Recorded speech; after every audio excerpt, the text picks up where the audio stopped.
שיר למעלות, אשא עיניי אל ההרים, מאין יבוא עזרי, עזרי מעם השם, עושה שמיים וארץ, אל ייתן למות רגליך, אל ינום שומרך, הנה לא ינום ולא ישן שומר ישראל, השם שומרך, השם צילך, על יד ימינך. יומם השמש לא יככה וירח בלילה, השם ישמורך מכל רע, ישמור את נפשך, השם ישמור צאתך ובואך מעתה ועד עולם. שיר למעלות, אשא עיניי אל ההרים, מאין יבוא עזרי, עזרי מעם השם, עושה שמיים וארץ, אל ייתן למות רגליך, אל ינום שומרך, הנה לא ינום ולא ישן שומר ישראל, השם שומרך, השם צילך, על יד ימינך. יומם השמש לא יככה וירח בלילה, השם ישמורך מכל רע, ישמור את נפשך, השם ישמור צאתך ובואך מעתה ועד עולם.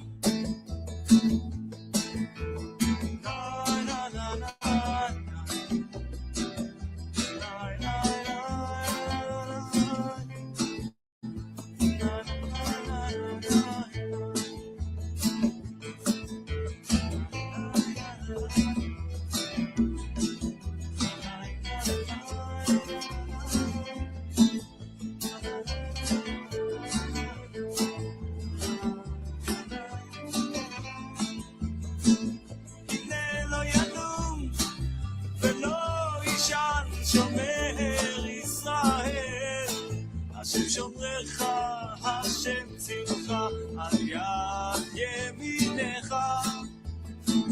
יומם השמש לא יככה וירח בלילה, השם ישמורך מכל רע, ישמור את נפשך, השם ישמור צאתך ובואך מעתה ועד עולם.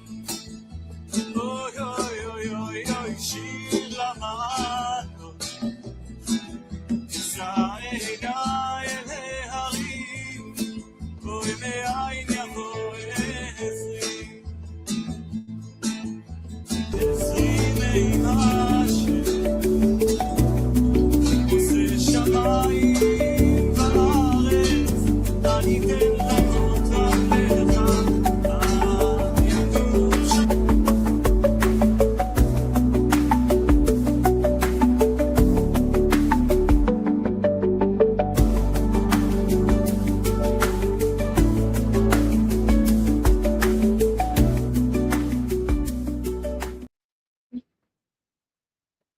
Shalom, everybody. Shalom, Chag Sameach, Hag Shavuoth Sameach. Happy Festival of Weeks. This is Hakham Melech Rahmiel ben Yaakov, and you are attending the Torah study for Hag Shavuoth, for the Festival of Weeks, on the day of, in the civil calendar, May 24th, 2026. And we're going to really do a deep dive into the holiday of Shavuot. The title I gave is just one aspect of what we're going to talk about today.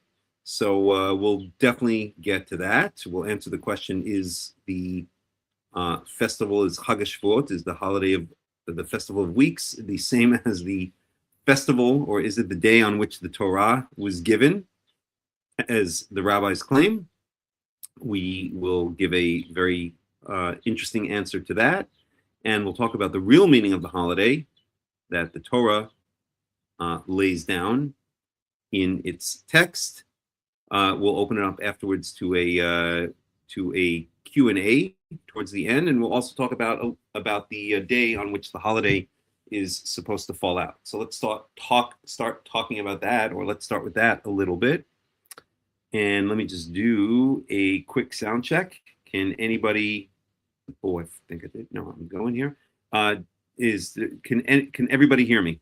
Just let me know. Just put a Y in the comments, or somehow or another let me know. I just want to make sure that the video and the audio are working. I think they are. So somebody type in a Y, please. Let me know you can hear me. Anybody? Well, I'm going to assume you can. If not, then just contact me privately. Okay. So Hag Shavuoth. Hag Shavuoth is really, I kind of call it the lost holiday. Everybody remembers, if you grew up in the Jewish world, if you grew up as a Jew, you knew Passover, Rosh Hashanah, Yom Kippur, even Sukkot, but you never were really too familiar with Shavuot. Shavuot was kind of this holiday that was in the middle of nowhere, time-wise. Okay, maybe you ate a little bit of cheesecake on it, and it was another day where you had to sit through a long, boring shul service, a long, boring synagogue service, and maybe stay up and get some extra Torah lessons, which means you were exhausted. But nobody really kind of pays much attention to this holiday. It kind of gets lost in the middle, and so it's often overlooked. And that is because of what it's become. It's been stripped of its original meaning. And what we're going to do is we're going to consider the original meaning in the Torah, and we're going to find out that not only is it an important holiday, or a holiday that should not be skipped, but in a certain sense, one could say it's the most important holiday, at least agricultural wise, of the year, of the holiday year, in the Torah, the agricultural season and the holiday season, the season of the Moadim, usually translated as appointed time, so we'll just call them holidays, runs from Passover through Sukkot. So as I always say, approximately from April 15th through approximately October 15th. It's a 6-month span, and it overlaps, or it coincides with the agricultural cycle. And one could argue that of all the crops that humanity produces or has ever produced, at least in the West, not in the Far East, and but in, shall we say, Europe, the Middle East, even now, of course, in the United States, and pretty much around the world, the most important crop is wheat. It's the staple of bread. It's a staple of our nutrition, pretty much, I won't say worldwide, because of course there are countries where it's less common, such as in the Far East, where rice is more common than wheat, although I don't even know if that's the case anymore. But at least in the Western world, the staple of our diet is wheat. And so it's ironic that Hag Shavuoth, the Festival of Weeks, which celebrates the wheat harvest, is glossed over, because it really celebrates the most important harvest of the year. We could live without figs, and we could live without pomegranates. We could probably even live without barley, which is what Passover is associated with through the Omer offering, the wave sheaf offering. But we probably could not live without wheat, or it would severely affect our lives. And so the holiday of Shavuot is the holiday of the first fruits of the wheat harvest. It has been stripped of its meaning by the rabbis, who turned it into some completely other holiday called, as they call it, the Hag Matan Torah, the holiday or the festival of the giving of the Torah. As we shall see, it has nothing to do with this whatsoever. It is true that it's possible that the 2 days, meaning Hag Shavuoth and the day on which the Ten Commandments was given on Mount Sinai, are possibly not too far away from each other, but even that is not conclusive, as we shall see. We'll dig into the text and we'll look at it carefully. We'll see what the rabbis claims are regarding the overlapping of Hag Shavuoth with the giving of the Ten Commandments on Mount Sinai, and we'll see if it holds water. But before we get to all of that, let's talk about what Hag Shavuoth really is. And in order to do that, I'll share the screen, as I often do, as I always do, I should say. So share screen.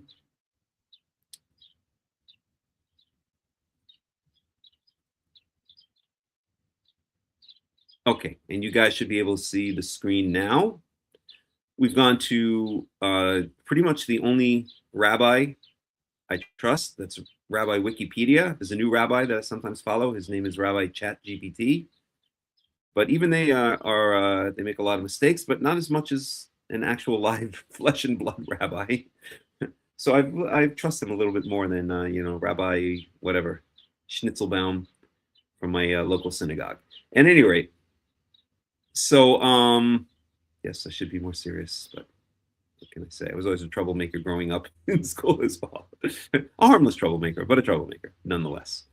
Okay, so we're talking about the holiday of Shavuot, and let's let Wikipedia kind of guide us, and then we'll bring up the points as they come along. We're not going to necessarily go in the order of the points, but you'll see how it goes. Okay, so Shavuot, which by the way means weeks. So the word Shavuah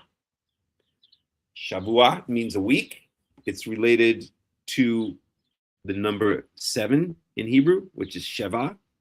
That's Shin Vet Ayin, which is also related to the English word 7. So Shavuot means weeks, and the holiday is called Hag Shavuot in Exodus chapter 34. In Exodus chapter 23, which we'll also look at, it's not given a name, it's just described what is to be done on it. But the holiday is called the Festival of Weeks, and we're going to find out that it also has a number of other names, as holidays tend to do, or as names tend to do in the Torah, in the Tanakh. Okay, so it's a Jewish holiday. Yes, we knew that. One of the biblically ordained 3 pilgrimage festivals. So what does that mean? We're going to see in Exodus chapter 34, we'll look at it in a second, that there are 3 holidays. There are 3 Mo'adim. Mo'adim is the Hebrew word for, it's usually translated as appointed times, but we could just call it festivals or holidays. And there are 3 of them in the Torah, and that is Hag Matzot, Hag Shavuot, and Hag Sukkot. So Hag Matzot, Hag Shavuot, and Hag Sukkot. Okay, so Festival of Unleavened Bread, the Festival of Weeks, and the Festival of Booths. Those are the 3 pilgrimage holidays. Hag, in Hebrew it's a Hag. A Hag is related to the Arabic word Hajj. We know that what the Hajj is, just from popular culture, that Muslims, at least once in their lifetime, are supposed to go to Mecca and walk around the Kaaba and do whatever else they do in Mecca. And that is a pilgrimage festival. They make a pilgrimage to Mecca. Okay. All right. So it occurs, so Rabbi Wikipedia tells us that it occurs on the 6th day of the Hebrew month of Sivan. We're going to talk a lot about that. So that is true in the modern day and age, in the rabbinical world. It falls on the 6th day of Sivan. Sivan is the 3rd month of the year, using the Babylonian names. So there's Nisan, which is the 1st month. That's when Passover falls. There's Iyar, the 2nd month. And there is Sivan, the 3rd month. Those are the Babylonian names of the months. Okay, In the 21st century, it may fall anywhere between May 15th and June 14th on the Gregorian calendar. Fine, fair enough. Don't need to focus on that. And Shavuot marked the wheat harvest in the land of Israel in the Hebrew Bible according to Exodus 34:22. Excuse me for 1 second. I'm just going to grab some water and turn on the light here.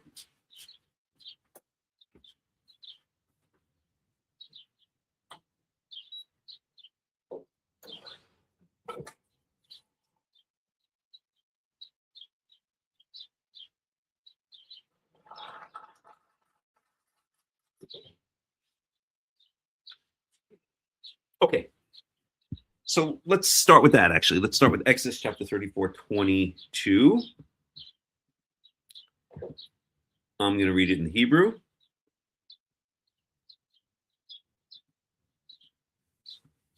Hopefully this website is cooperating today. It's been having some problems with its Hebrew text, but we shall see.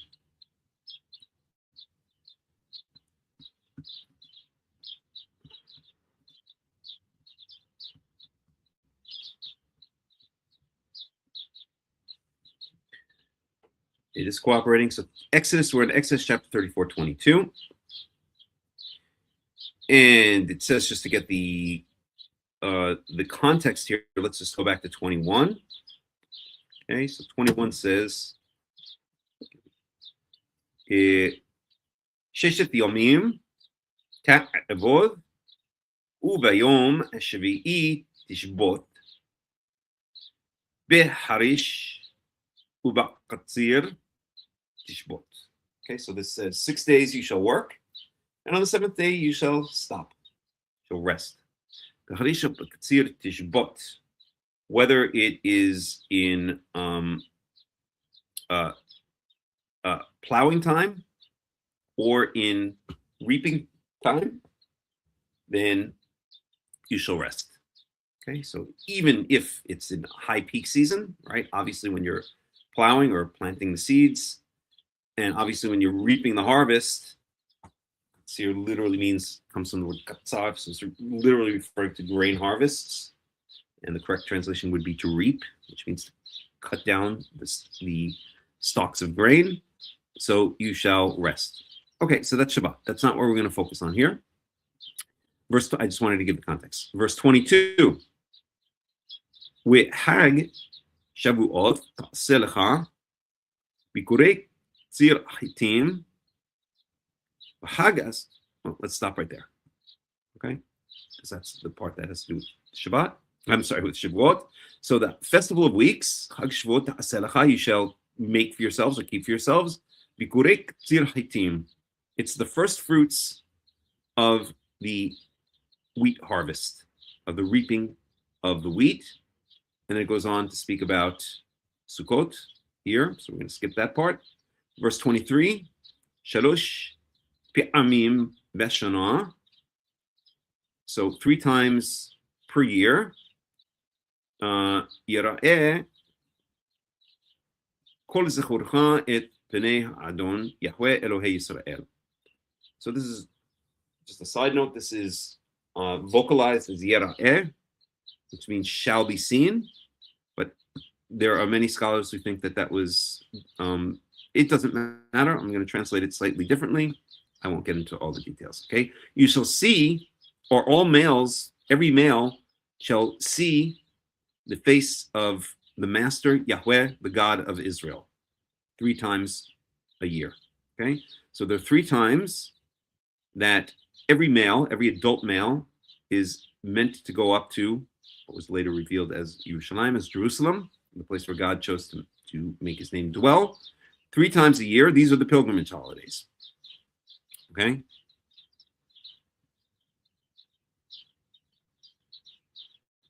And those holidays are, as we mentioned, the first one is mentioned here, Hag Matzot.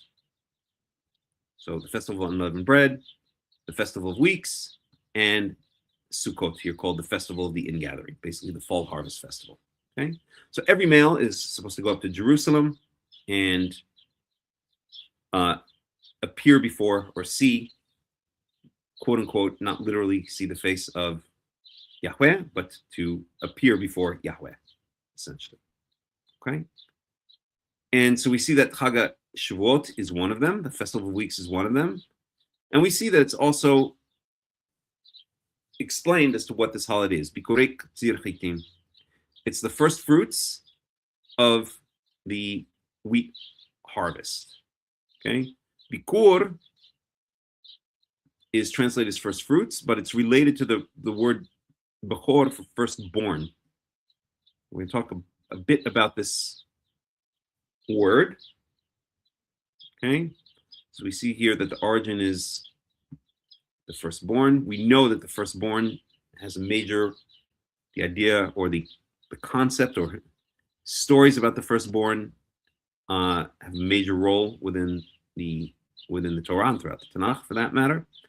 But this is not directly related to the idea of a firstborn son or a firstborn child. It's just the same root. So you can think of it as the first, not firstborn, but again, the first fruits, bikur. If we look at that BDB, which is an excellent traditional biblical Hebrew dictionary, okay, bikurim, first fruits.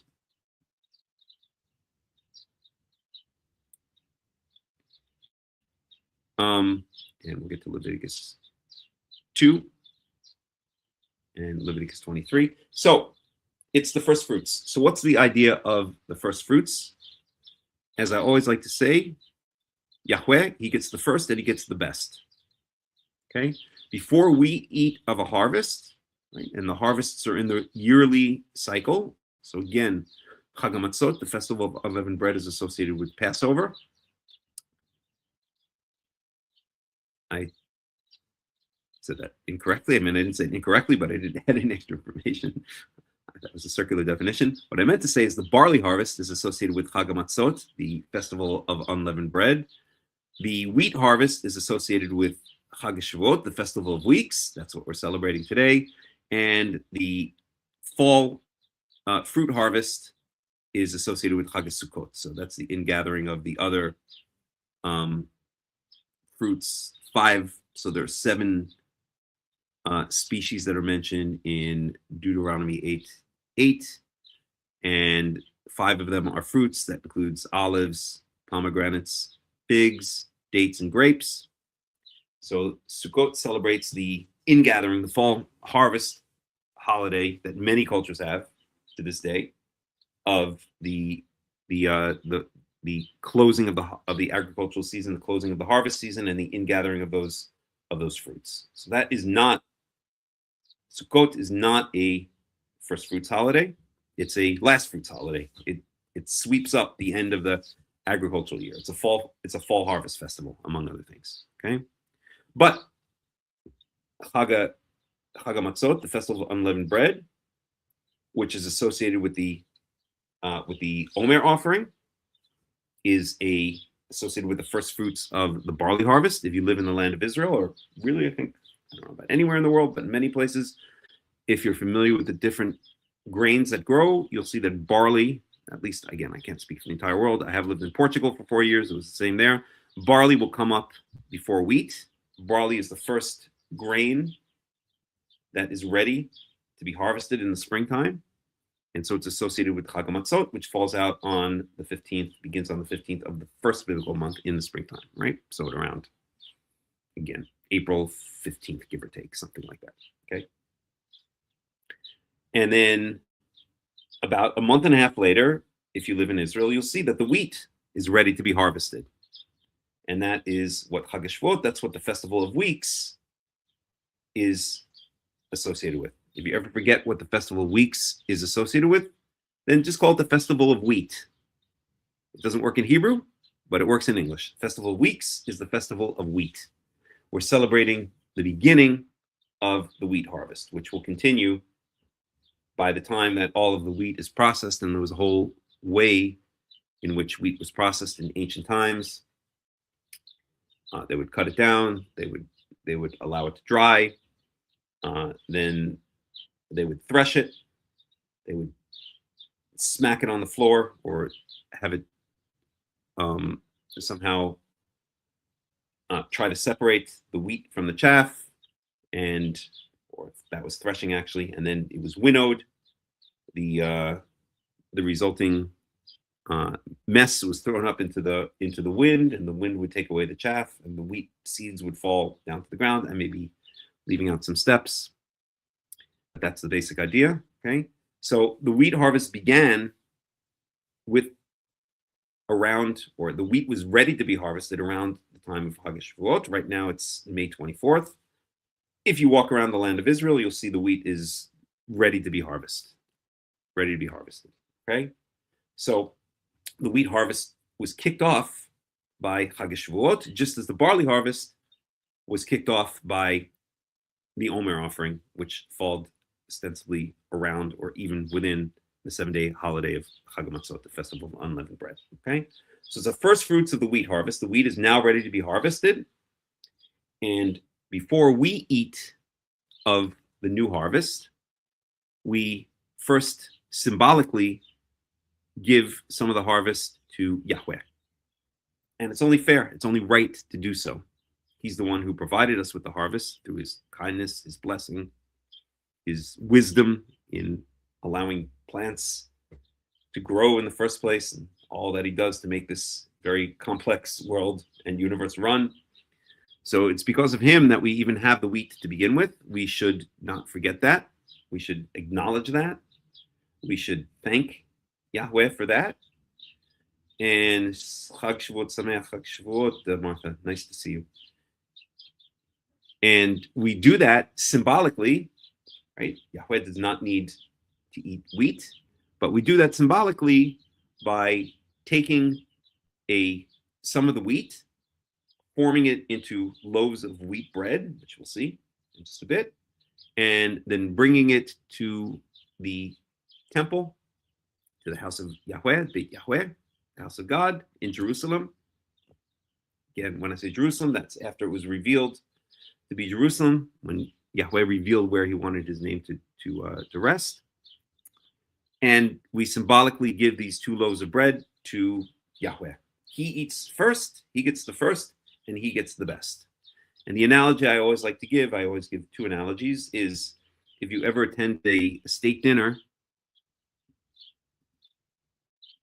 right? If you get invited to the White House and you attend a state dinner, so nobody eats until the president of the United States first eats.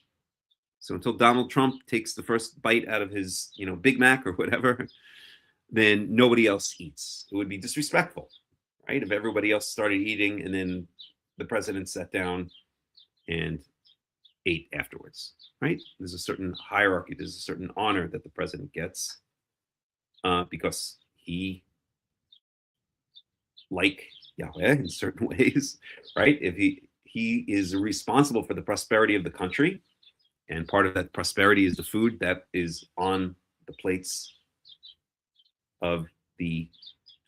which sit on the various tables across the country.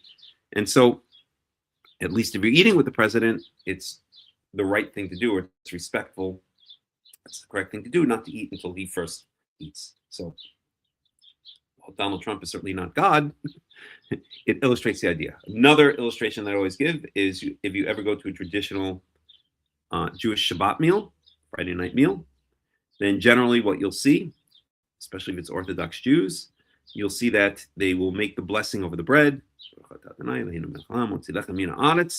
the way it goes. One of the few rabbinical blessings that I actually say amen to, because there's nothing heretical in it. Right before we sit down to eat, or right before Orthodox Jews sit down to eat and say the blessing of the bread, they say a heretical blessing where they wash their hands in a ritual way. They pour water over each hand 3 times usually, and they say Baruch atah Adonai Eloheinu melech haolam asher kijanu mitzvotav v'tzivanu. I'm sorry, what is it again? Al nitilat yadayim.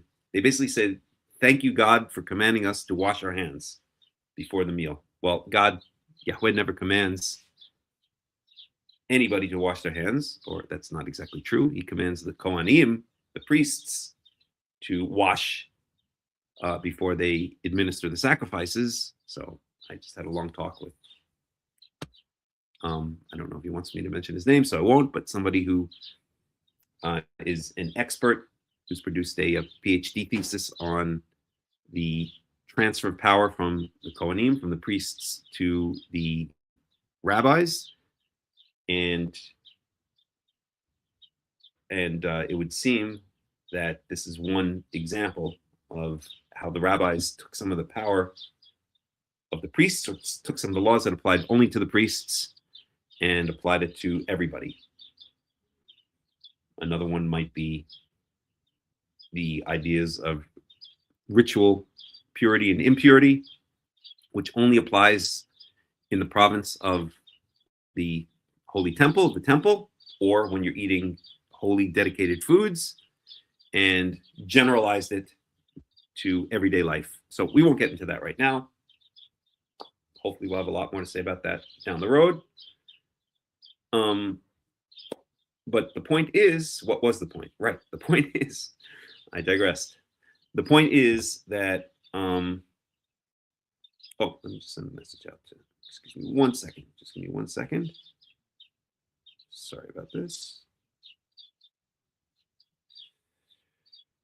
I just need to inform one person about the study. So give me a second here. Sorry about this.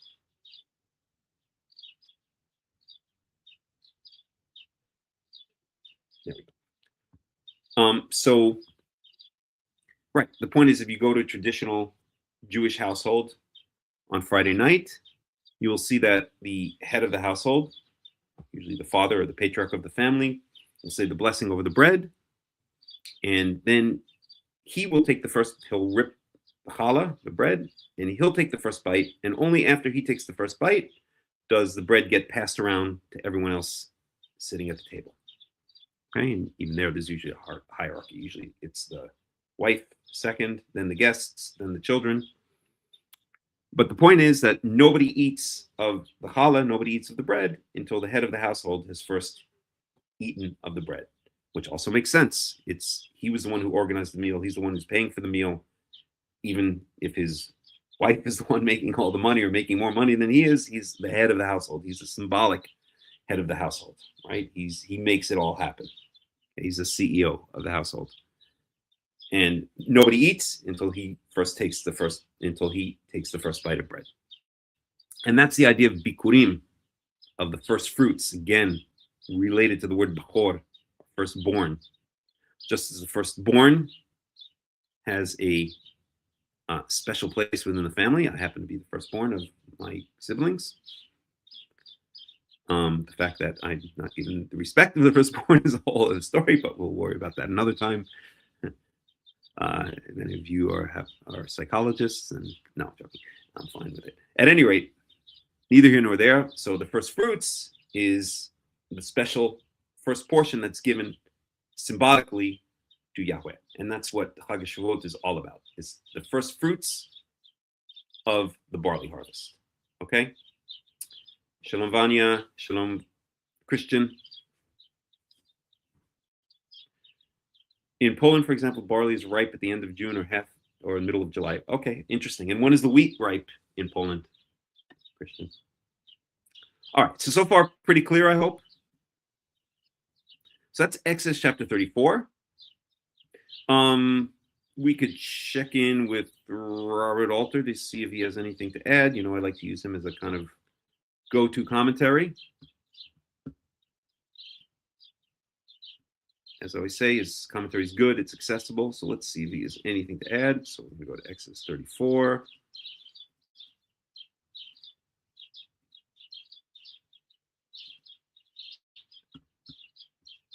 (34, 8:18).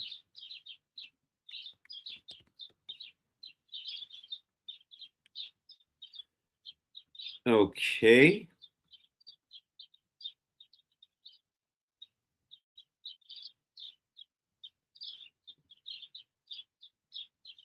Nothing.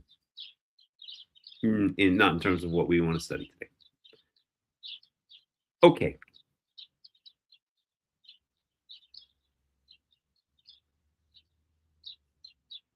And then there's a statement here. This is not relevant specifically to Hag Shavuoth, to the festival weeks. It's relevant to all of the pilgrimage holidays, the 3 pilgrimage holidays.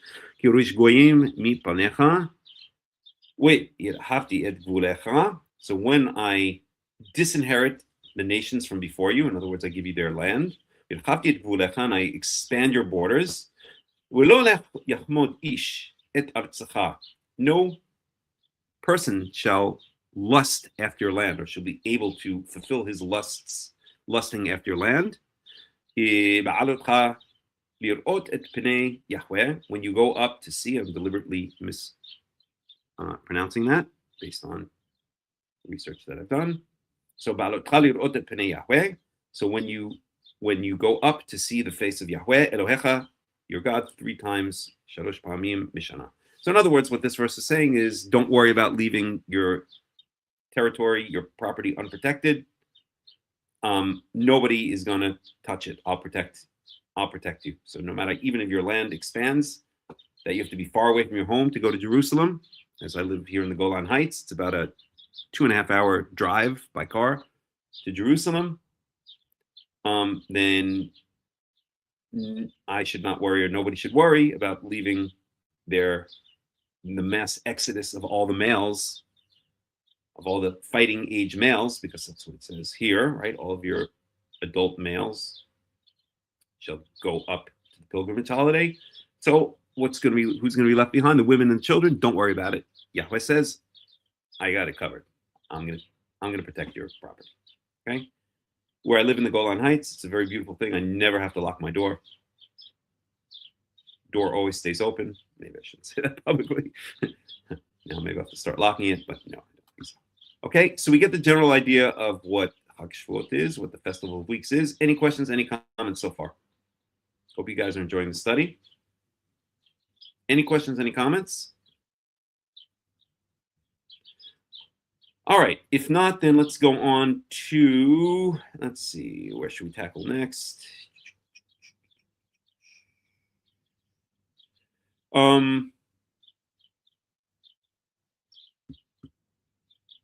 One second here.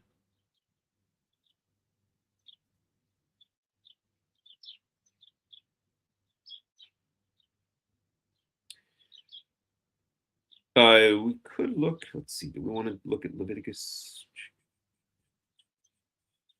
Leviticus 23. Just briefly look at Leviticus 2:14 and see if it's something we want to get into right now. I think it's just passing it. It mentions it in passing.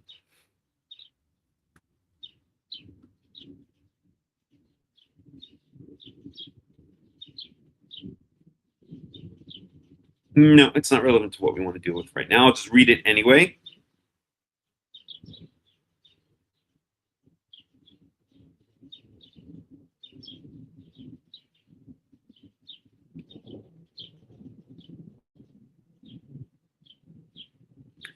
So I'll just read from here in English. We're not going to go into the Hebrew, and it's not really relevant to what we want to talk about today. Every grain offering you bring to Yahweh must be made without yeast, for you are not to burn any yeast or honey in a food offering presented to Yahweh. So offerings that are thrown onto the altar, these are called fire offerings, may not be made of yeast. Why is this relevant? I guess to Hag Shavuoth, because the 2 loaves of bread that we're bringing as a first fruits offering are not thrown on the fire. And when it refers to the fire, it means the fire of the altar, where the animal sacrifices are thrown along with the grain and libation offerings that go with it. Okay, so that's why, even though it says every grain offering that you bring to Yahweh must be made without yeast, we're going to see that the 2 loaves of bread for the first fruits offering, the 2 loaves of wheat bread for the Hag Shavuoth offering are made with yeast. They're leavened, and that's fine because they're not a fire offering. They're not thrown on the altar. Okay. You may bring them as an offering of the first fruits, but they are not to be offered on the altar as a pleasing aroma. So that we have that here explicitly. Okay, so leavened bread or leavened bread may be brought as a first fruits offering, but it cannot be thrown on the altar. It can't be a fire offering. Season all your grain offerings with salt. Do not leave the salt of the covenant of your God out of your grain offerings. Add salt to all your offerings. We won't get into that right now, but very briefly, there might be two reasons for this. Salt is, so here it even says, the salt of the covenant, right? So salt is long lasting. It represents perhaps not eternity, but something that is solid, right? That doesn't disintegrate quickly. Or the other, and I think the more clear explanation is you don't give Yahweh tasteless bread. Bread doesn't taste good without a certain amount of salt, so you add salt to it, right? We're giving him the good stuff. Okay, but at any rate, we're not going to focus on this. If you bring a grain offering of first fruits to Yahweh, offer crushed heads of new grain. One second, let the planes pass.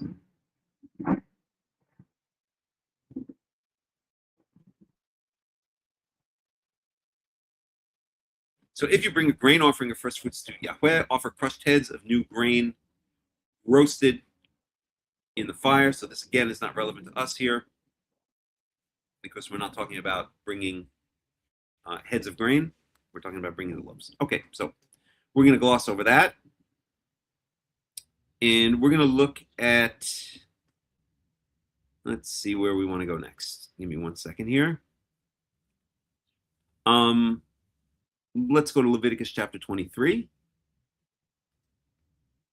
So Leviticus chapter 23 is the list of the Mo'adim, the 5 holidays, okay, the 5 yearly holidays, appointed times. Again, Hag Matzot, Festival of Unleavened Bread, quote unquote Passover, Shavuot, Yom Teruah, Yom Kippurim, and Hag Sukkot. So we're in Leviticus chapter 23. Wow, so it's really late in Poland, Christian. Okay, so we're in Leviticus chapter 23. We'll look at it in the Hebrew.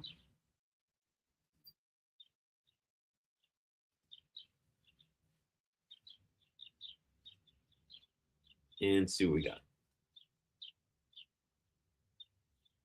So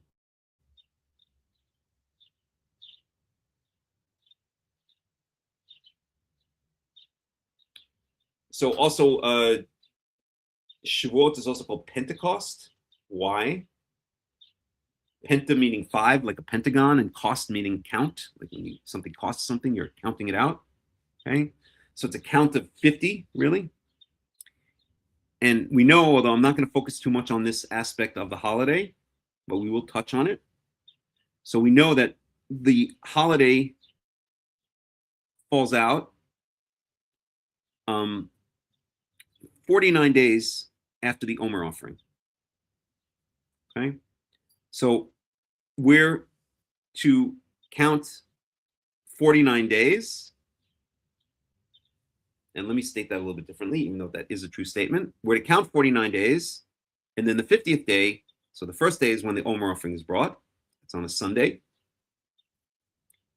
Lamacharat Shabbat, the day after the Shabbat. And we've gone through this extensively elsewhere. So again, I'm not going to focus on this, but we're going to mention it, and we're going to go into it to a certain amount. So from the day of the Omer offering, which is a Sunday, you count 7 Shabbats, 7 Saturdays. So now you've counted 49 days. And then the following day, which again will be a Sunday, today's Sunday, is the day of Shavuot. And we're going to see that here. Okay. So we're in verse 15. We're in Leviticus chapter 23, verse 15. Feel free to follow along in your own translation if you wish. And actually, didn't I learn something? Wait a second. I think I could do it. I don't remember how to do this. Yeah. 1 second. So I do this. Let me just play around with this. Open link in split view. Let's try this if it's not too difficult.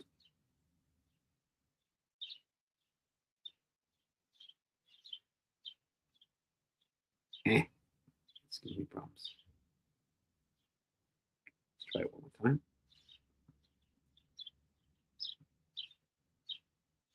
I don't know why it's giving me problems now. Okay, we will not be defeated. Let's try it a different way. So here's the Hebrew. Oh, geez, it's 3.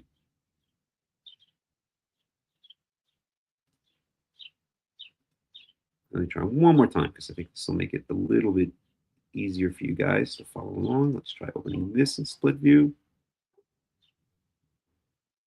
Good. I like this. Learn something new every day. Okay, so we are in Leviticus chapter 23. Can I move this to the other side? I don't think so. I don't know what I can do. I'm not going to fool around with it lest I mess it up. Okay, so I'm sorry. We're in Leviticus chapter 23, verse 15. Okay, and I'll see if I like this view. If not, then I'll go back to my just Hebrew. So I'm reading in the Hebrew. Sfartem lachem mimaharat Shabbat Shabbat miyom havi achem et omer hatenufa. Let me translate up until there. We have here this little wishbone thing that's called an etnach. That's kind of a semicolon. So count for yourselves. I don't know why, but it's driving me crazy that it's on the left and that's on the right. Hold on a second. Let's see if I can move it over. Can I move it over?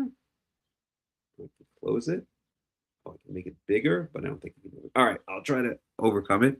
So, so count for yourselves from the day after the Shabbat, which is the day of your bringing the Omer, the Omer wave offering, the wave sheaf offering. Okay, Sheva Shabbatot Mimot Tiena. It shall be, there shall be 7 complete Shabbats, or seven Shabbats in total. So what is it saying? The Omer offering is brought. We don't have an exact date when the Omer offering is brought, but we know that it's brought.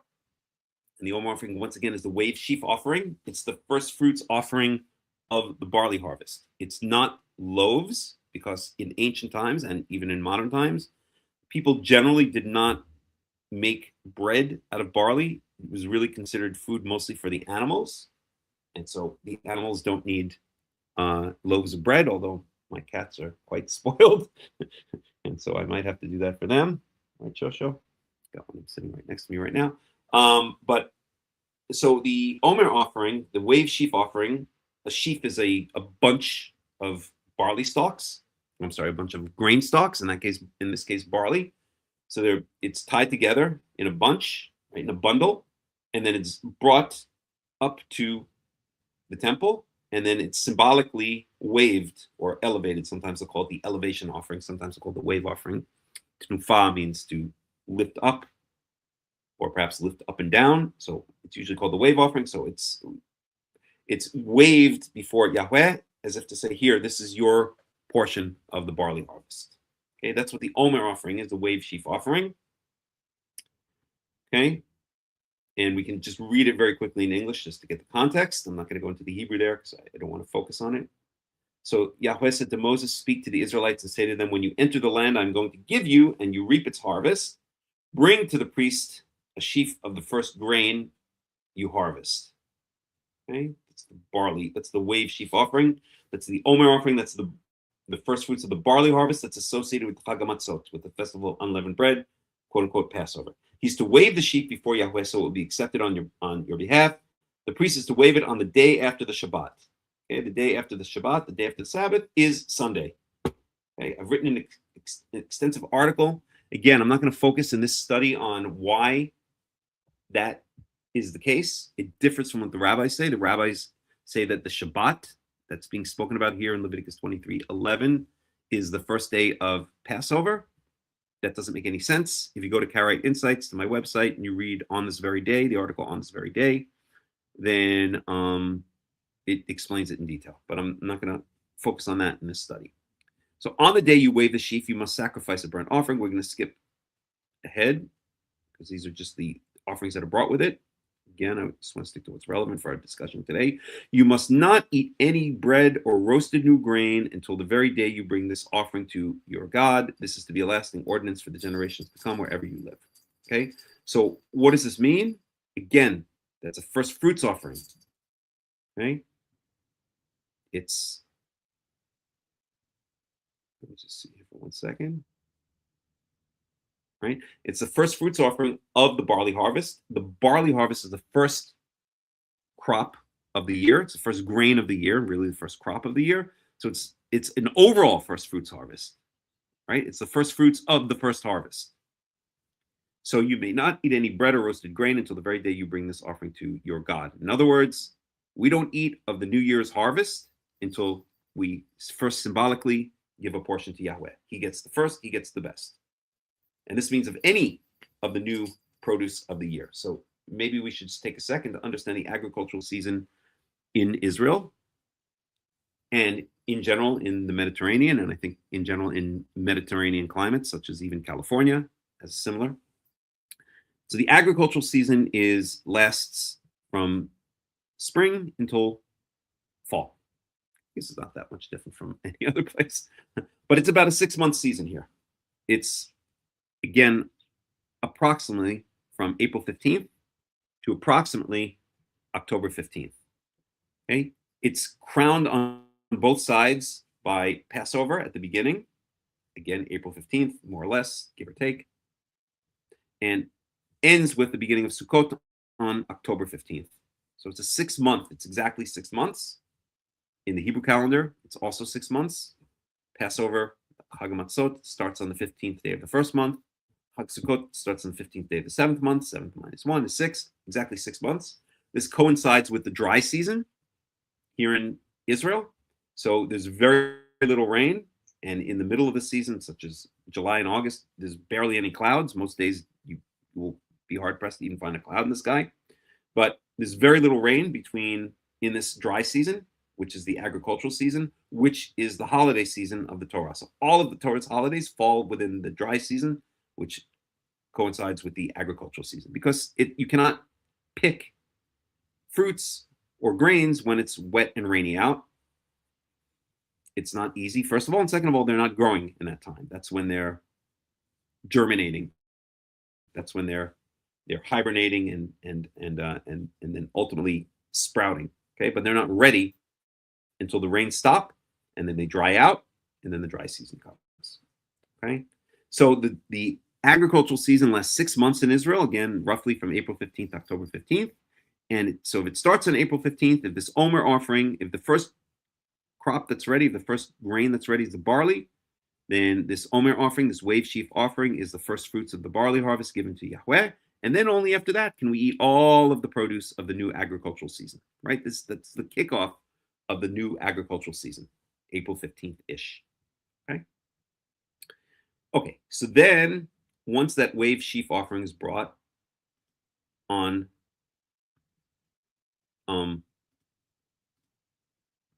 or around the 15th of April, again, these are rough dates. I'm just trying to make things straightforward, okay? But once it's brought around the Passover holiday, around the Hag Matan Torah, on a Sunday, okay, now we can eat of the barley and all of the subsequent grains, although wheat is going to have its own holiday, right? That's what Festival of Weeks is. But then we count 7 Shabbats, right? So if it's on a Sunday that we're bringing the Omer offering, that's day 1, 2, 3, 4, 5, 6, 7 is going to be Shabbat. 14 is going to be Shabbat, so on and so forth. The 7th Shabbat will be the 49th day. That's a Shabbat. That's a Saturday. The next day is the 50th day. That's Hag Shavuoth, and that's when we bring, well, let's read it. Okay, so verse 16, I'm going to read in the Hebrew now. Okay, so I'll go back to verse 15. So, Sofatem lechem mimacharat Shabbat miyom eviachem et omer tenufa. So you shall count for you from the day after the Shabbat, meaning on Sunday, from the day of your bringing the wave sheaf offering of the barley harvest, the first fruits of the barley harvest, Sheva Shabbatot Tmimot, a total of 7 Shabbats there shall be. Okay, Ad mimaharat Shabbat Shvi'it, until the day after the 7th Shabbat. Tisparu Hamishim Yom, you will have counted 50 days. So that 7th Shabbat is going to be the 49th day. The day after is going to be the 50th day. Okay, what do you do on this 50th day, which is also Sunday? That's today. V'ikravtem minha hadasha lYahweh. You shall bring a new grain offering to Yahweh. What is this new grain offering? This is the wheat, the first fruits of the wheat harvest. The Omer offering was the first fruits of the barley harvest. This new grain offering is of the wheat harvest. That's what it's meant by. Okay, it's a new grain offering. It's different from the barley, the Omer offering, which was a barley offering. Okay.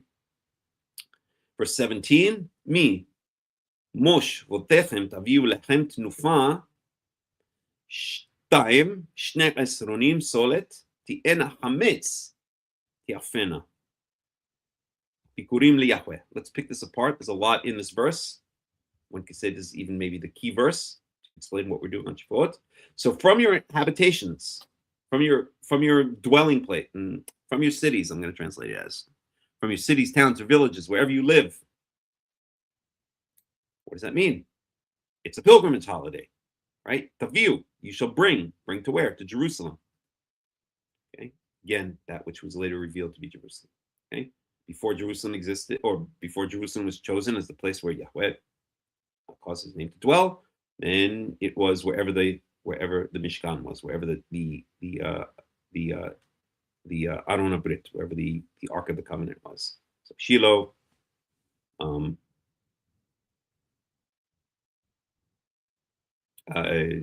can't remember the name of the place. It doesn't matter. All the different places that the Ark of the Covenant was, but eventually it was a permanent house was made for Yahweh by Solomon. David requested, he wanted to build a permanent house for Yahweh. Yahweh said, no, there's too much blood on your hands. Your son will build it. And it was built, of course, by Solomon. I watched a fascinating video. It's in Hebrew, so I don't know if it's relevant to any of you guys. There may be Hebrew speakers here, but today by a biblical archaeologist named Joseph Garfinkel. He must have some stuff in English. And he spoke about in detail the layout of both Solomon's palace area and also the architecture of the Beit Yahweh, of the house of Yahweh, the holy temple. Okay, at any rate, so from wherever you live, from your cities and towns, you shall bring lechem tnufa. You shall bring bread, wave bread. Okay, so before we had the omer tnufa, okay, the wave sheaf. Sheaf is a bundle of barley grains, or grains, in that case barley. Here we have the lechem tnufa. So we have not the wave sheaf, the wave loaf offering, okay, or the wave bread offering. Okay, so that's the difference. That's the similarity and the difference. The similarity is it's a tnufa. It's the same word that was used before, a wave or an elevation offering, right? We take the 2 loaves of bread and we lift it up towards Yahweh and we say, here, Yahweh, this is your bread. You eat first before we touch any of the grains of the wheat harvest. Let me just check in and see if there are any comments or questions. Let's see so far.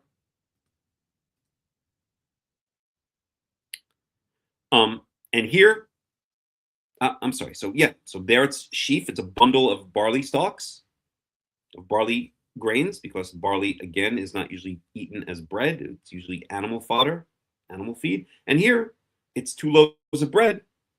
Okay, and that's what it says here. Tnufa shtayim, 2. Okay, so it says literally, taviu lechem tnufa shtayim.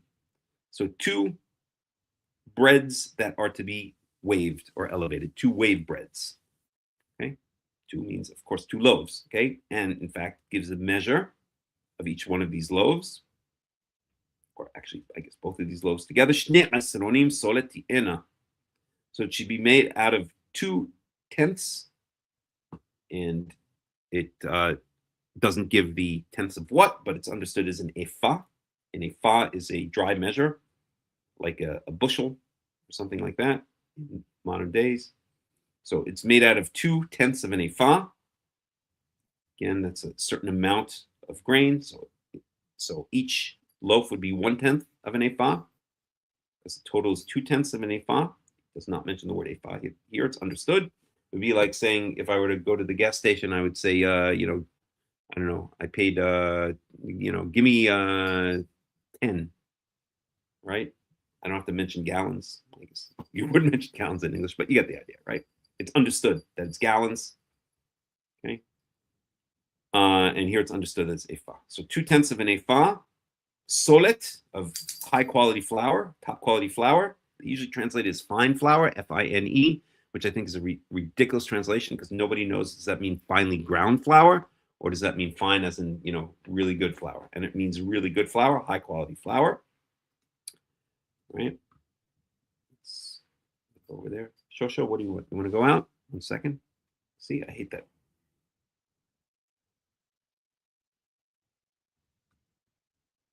One second.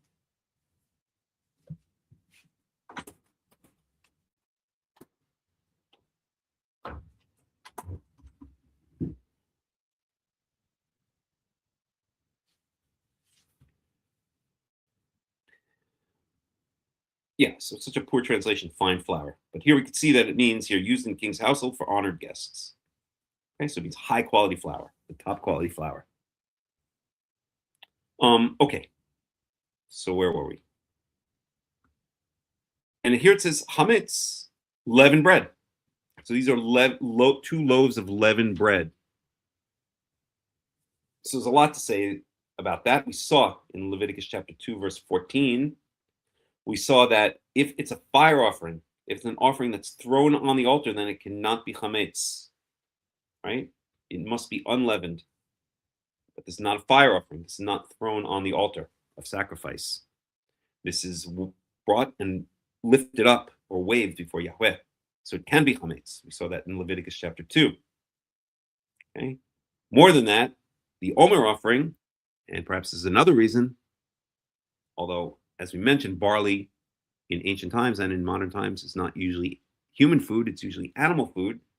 But another reason that it couldn't be baked into loaves of bread, or at least leavened bread, would be that the barley first fruits, the Omer offering, is associated with Hag Matan Torah, the festival of unleavened bread, right? And in fact, traditionally, although there's no absolute proof for it in the Torah, but traditionally Karaites have positioned in time the Omer offering as the day after the only Shabbat that falls within Hag Matan Torah, that falls within the 7 days of the festival of unleavened bread.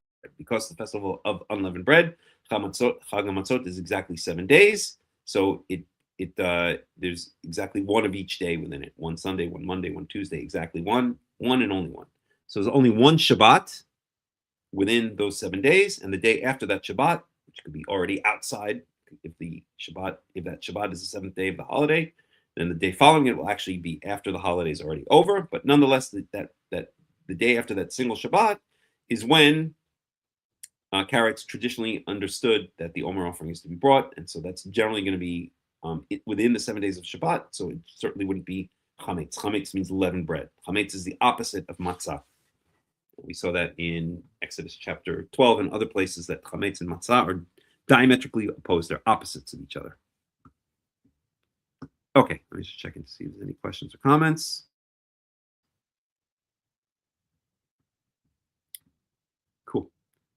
So, radio. So tiana chametz te'afena, they shall be baked. So basically, you're baking 2 loaves of wheat bread, 2 loaves of leavened wheat bread, and bikurim liyahweh. It's the first fruits. Again, bikur related to the word bachor. Bachor is firstborn. This is first fruits to Yahweh.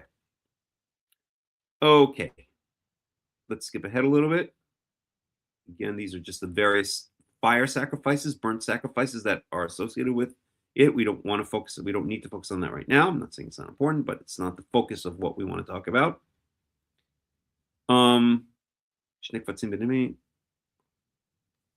So we're going to go down now to verse 20.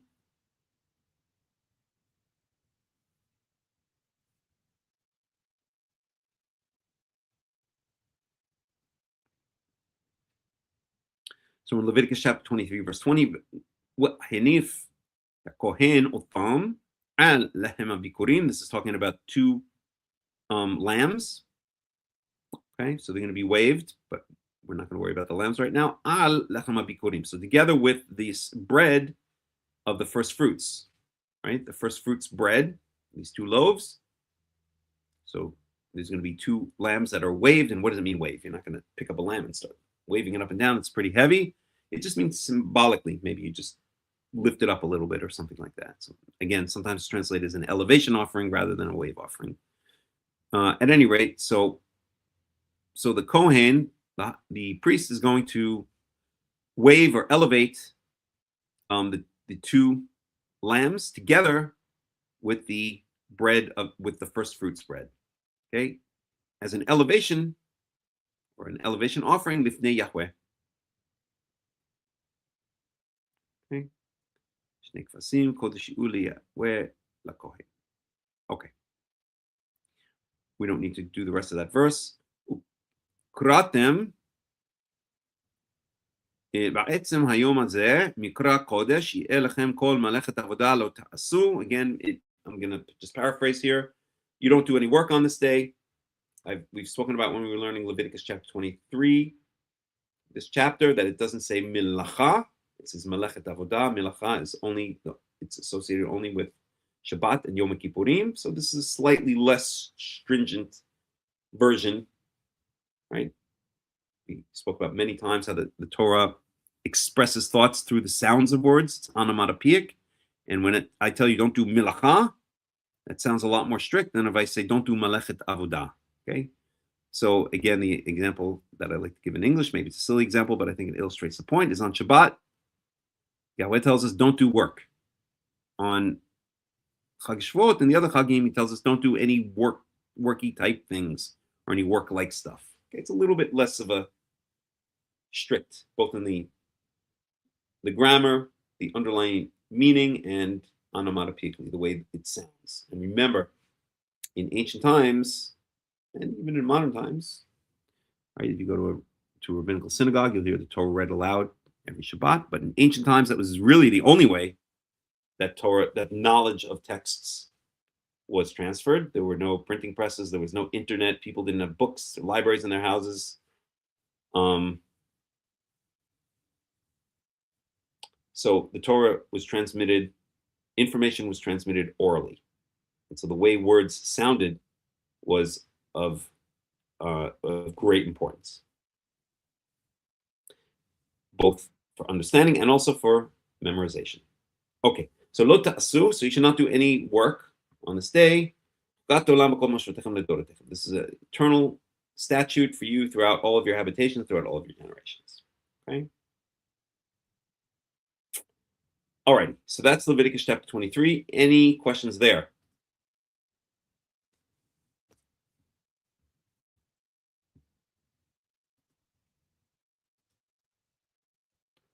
Okay, let's go on then to, let me close this out. Should I leave it open? Try to leave it open. Let's close this out.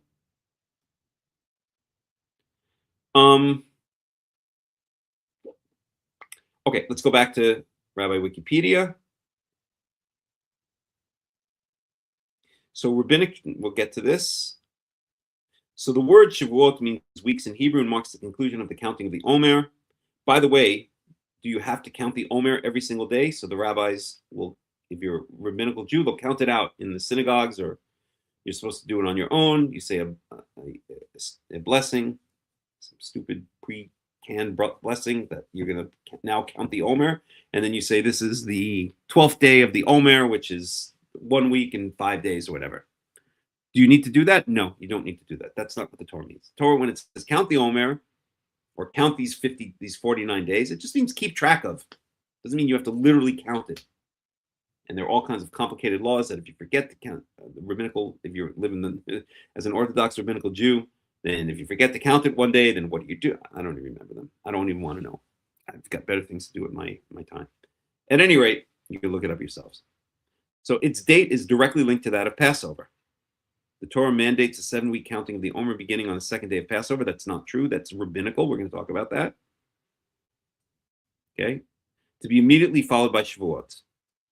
This counting of days and weeks is understood to express anticipation and desire for the giving of the Torah. So again, here we have this rabbinical idea that Hag Shavuoth, Festival of Weeks, has something to do with the giving of the Torah. It does not have anything to to do with the giving of the Torah, and we'll show that could not even have possibly fallen on the day when the Torah was supposedly given, if that day can even be pinned down, which it really can't.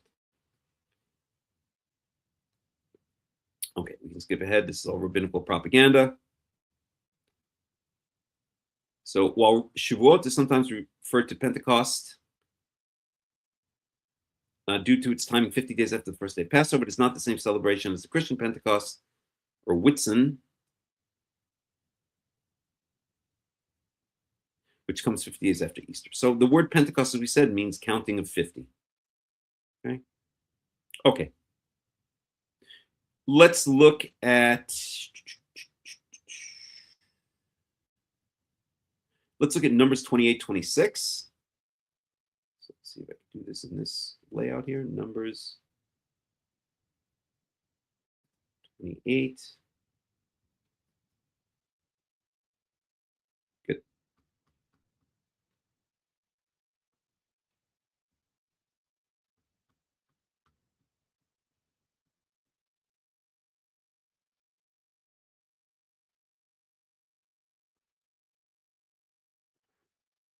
So this really has to do with various sacrifices. That's the focus here. Okay, but we're still going to go through it. So Numbers 28, 26. Let me bring it up here in the English. This is great. I like this new system. Although I wish the Hebrew was on the right and the English was on the left. I've had worse problems in my life. Okay, 28, 26. Okay, so here we have again. So before the context is we're speaking about various offerings, various sacrifices. Okay. So the daily offerings, the Shabbat offerings, the monthly offerings.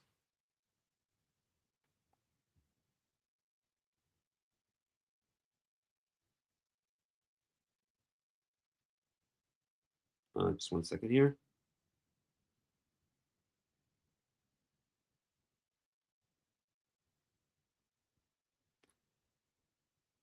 The offering on the Passover, the offering on Shavuot,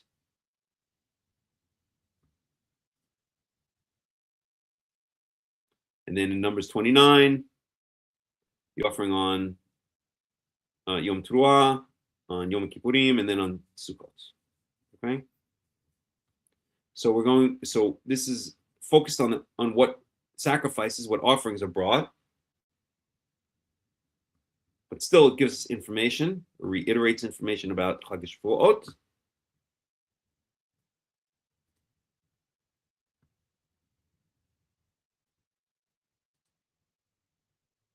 And we're in verse 26.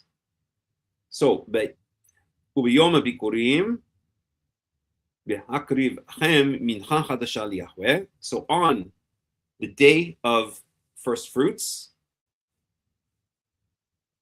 So this is now called the day of first fruits. When you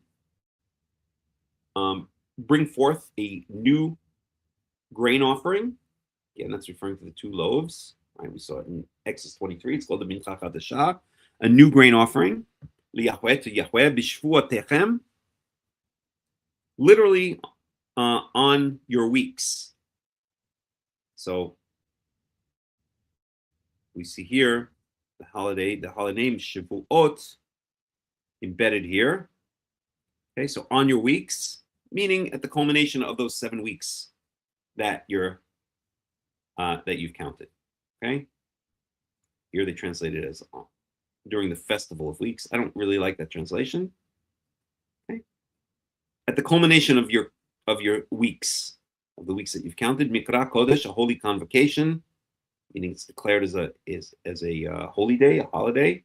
Yelechem chol melechet avodah lo ta'asu, you shall not do any work on that day. And then we go into the various meat sacrifices that are brought, and they're accompanying. Okay, let me just skip ahead here.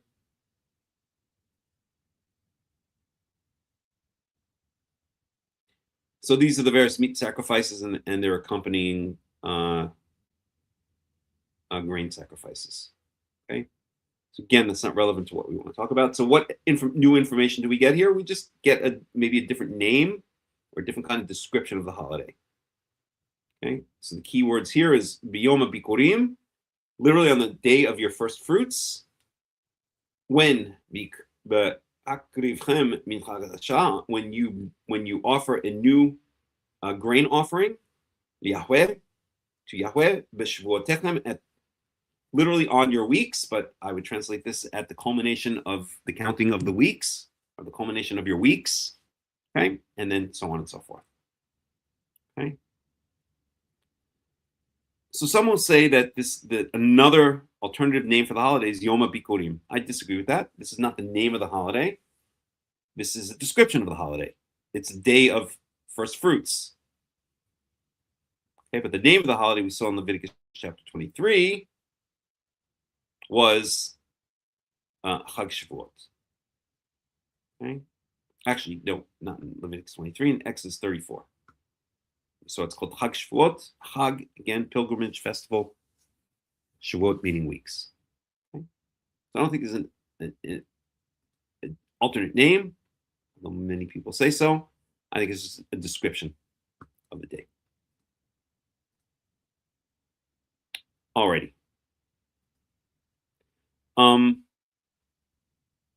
Then we can go to, well, let's see here. There we go.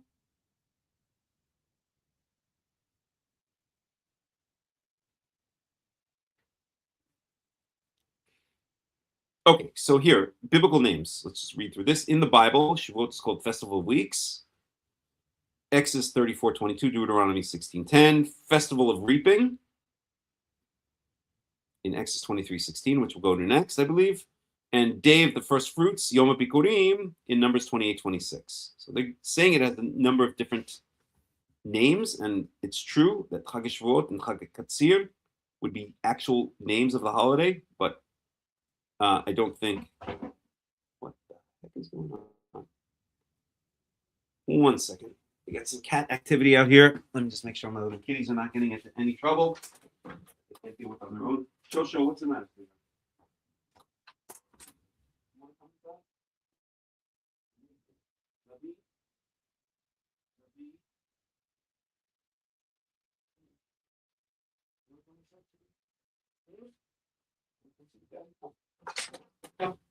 Come, baby. No? You coming? Come on. Let's go.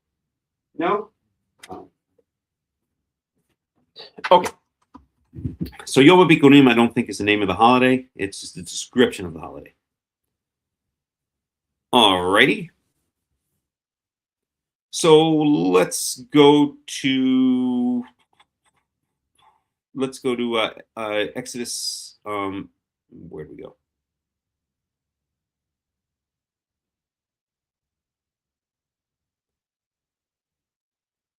We did Exodus 23:16 already. Let me see.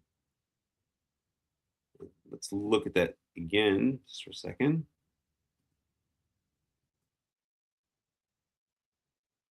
No, we didn't. We did Leviticus 23.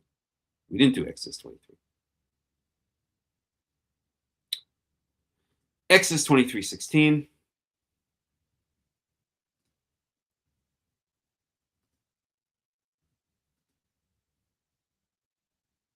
I like this new system. It's growing on me.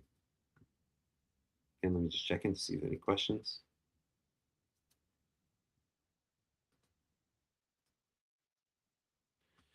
Alrighty, Exodus 23:16.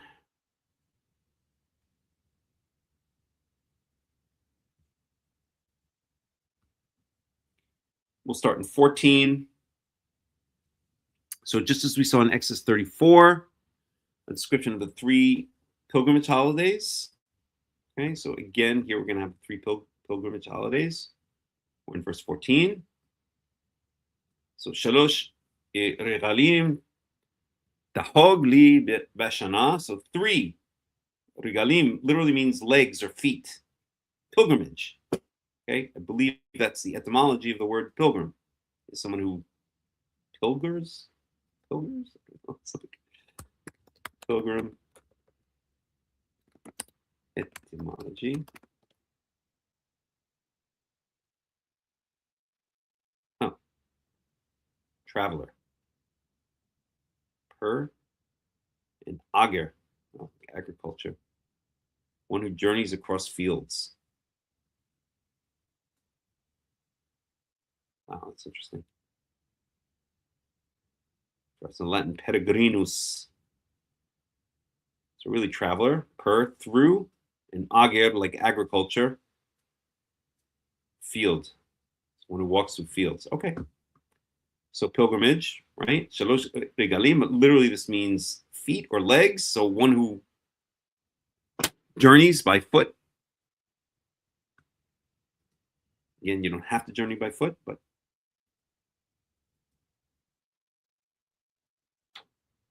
okay.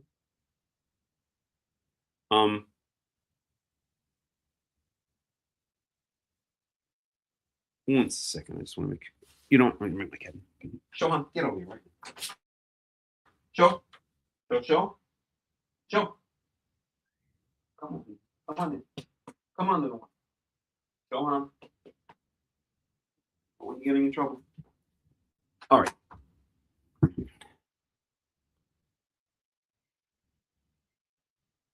A lot of cat activity going on out there, but I don't think it's any of my cats. Okay, at any rate, so I can't find that meaning there, but it doesn't matter. Okay, so you get the idea. Shalosh igalim. So 3 pilgrimage holidays. Tachog li b'shana. You shall Tachog again has to do with a pilgrimage holiday. So trying to think of a good translation here. This is a horrible translation. So 3 holidays where you travel, shall you make a pilgrimage to me during the year. I like that translation better. Okay. So 3 holidays on which you travel up to me. In other words, shall you make a pilgrimage holiday for me per year? Okay. So these are talking about the 3 pilgrimage holidays, which we've mentioned. Okay. Et Hag Masot. So the festival of unleavened bread, Tishmor Shivat Yamim. You shall keep for 7 days. Tochal matzot kasher tziviticha lemoed chodesh aviv. You shall eat unleavened bread as I have commanded you.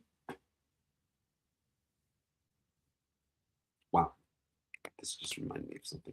I need to screenshot this. Let me do it a little bit better.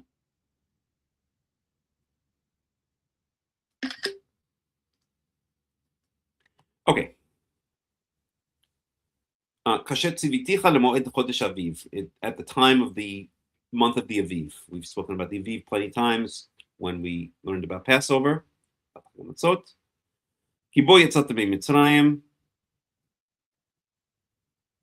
Because at that time you went out of Egypt, and you should not see my face empty-handed. Okay? In other words, when you come up to me on Chag Matzot, bring me gifts. Okay? Bring me offerings. It's only fair. Hag Katzir, and now this is talking about Shavuot. Hag Katzir, Hag Katzir. So on the festival of reaping, reaping is the correct English word. Reaping literally means cutting down grain, standing grains. Okay, Katzir means to cut or to cut short. Katzar means short. So Katzir means the festival of reaping. Bikurei ma'asecha, the first fruits of your efforts, asher tizra b'sadeh, which you have planted in the field. Okay? So this is again referring to Hag Shavuoth.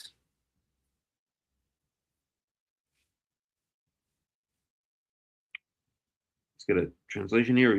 These are not great translations. So celebrate the festival of the harvest of the first fruits of the crops you sow in your field.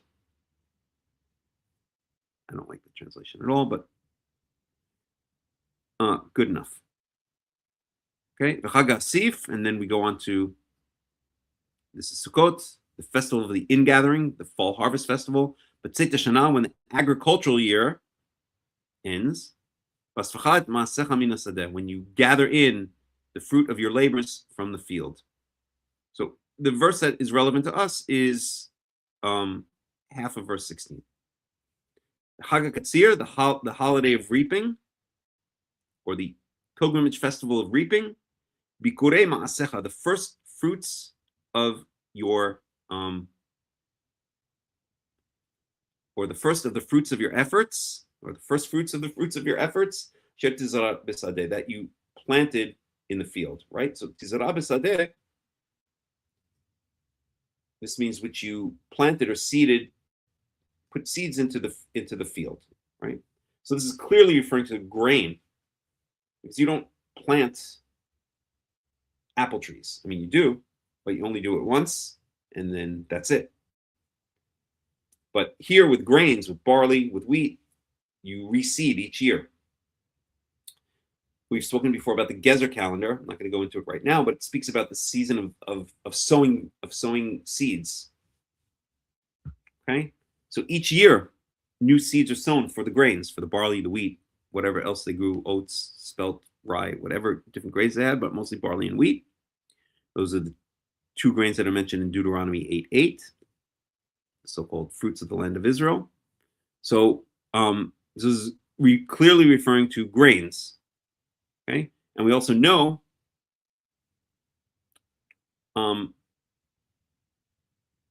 that based on the context here, that it's referring to that second first fruits holiday, meaning Shavuot. Okay, so what do we learn from this? Again, it's a reiteration in slightly different words, and different wordings, different sets of wordings in the Torah are not contradictions, they're elaborations, right? Sometimes if you say something in 3 or 4 or 5 different ways, especially if any of you have ever taught children, taught school, you know that you have to say things, you have to repeat things, and it's best to repeat it in slightly different ways each time, then it sticks into the mind. Okay, so there are no contradictions here, just elaborations. So that's what we see here. Again, here it's called Hag Katsir, the festival of reaping.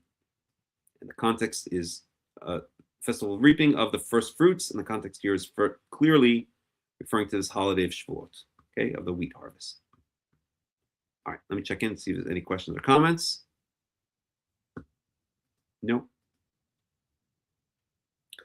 All righty, and then we're going to go to, wow, it's getting late already, but I'm going to plug ahead. I'm not eating today. I do a fast during the week. So it's already nighttime here. I'm doing the fast now. So, right. So we want to go to, go back to Wikipedia. So we've looked at all the verses except for Deuteronomy 16. Let's look at Deuteronomy 16, verse 10.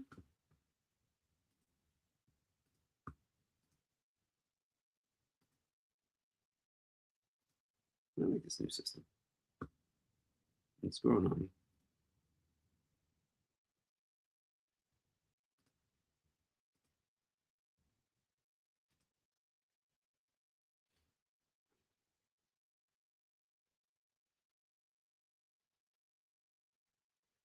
So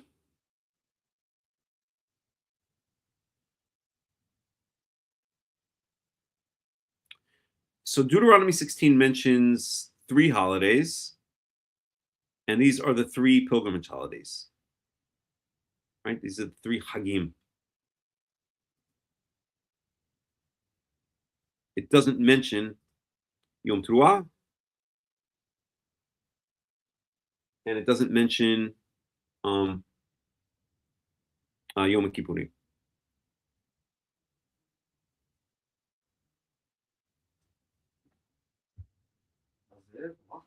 אתה מחפש אותם? כן. הם פה בפנים, אני... לא, אני פה. זה דחוף פה? לא, אני פה. בסדר.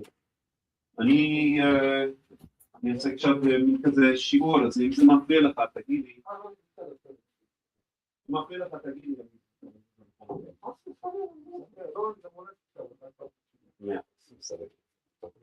Sure. Okay, so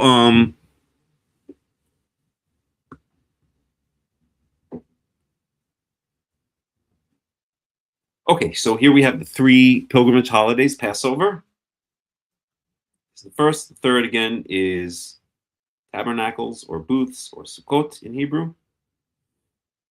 And here we have the Festival of Weeks. Okay, so let's see what we have here. So we're going to go to Deuteronomy chapter 16, verse 9. What, Shosho? You want to come in, sweetie? I don't know what you want, baby. I don't want food. Come in. Let's go. Sho. Shosho. Come, baby. No? All right.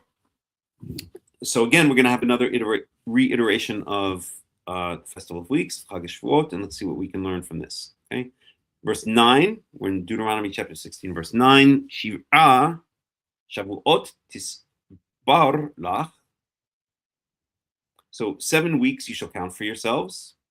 It shall count to you, count for you. It shall count. To put it in simple English.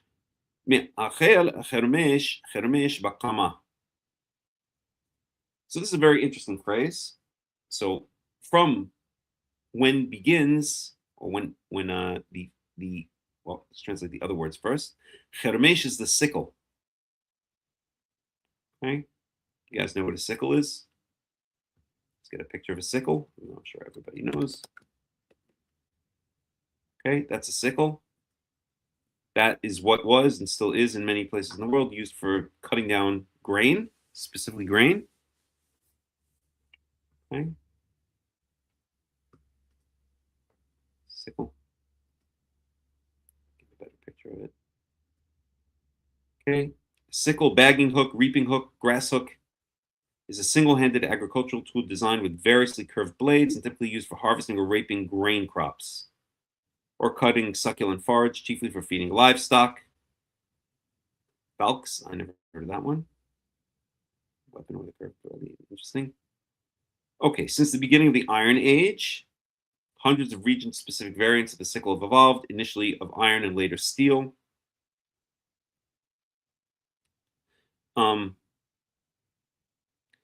The great diversity of the sickle, so the Iron Age is, I can't remember when the Iron Age starts, I think around the 12th century BCE. Is that right? Approximately. So we're talking about, again, maybe a little bit earlier. The great diversity of sickle types across many cultures can be divided into smooth and serrated blades, etc., etc. Okay, so that's a sickle. You guys all know what a sickle is. Okay. So when do you start Shivat Shavuot Tisbar Lach? So when do you start counting these 7 weeks? From when the Chermesh, the sickle, is first wielded against the Kama. Kama.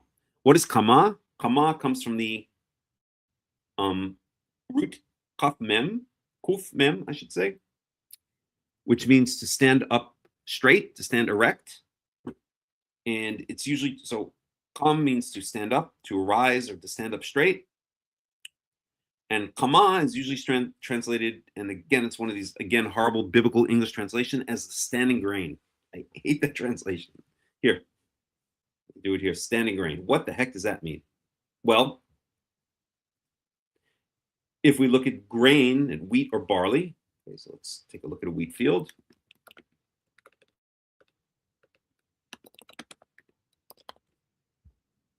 Okay. There we go. There's some wheat. Okay. It's not the best picture, but you guys hear me. It's better. Okay. The grain is, it's erect. It's standing up. Okay. That's what it means. Okay. It means not plants that are flopping over like, I don't know, a tomato bush or something like that, or a vine like a cucumber or grapes. Right.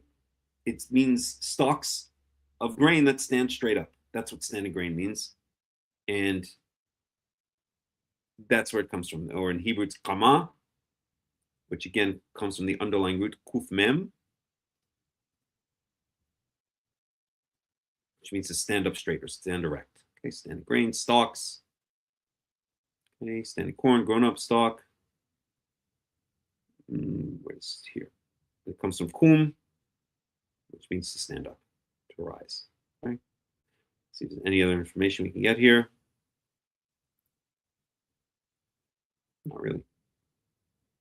Here we can read this. Kama describes a ripened grain that still stands in the field. It marks the short but crucial window between the end of the growth and the beginning of the harvest, a season celebrated each spring in the Feast of Weeks. Because the crop is already vulnerable to weather, fire, and theft, Scripture often mentions it when highlighting both God's provision as people respond. I think it's a little bit of reading into the text there, but it doesn't matter.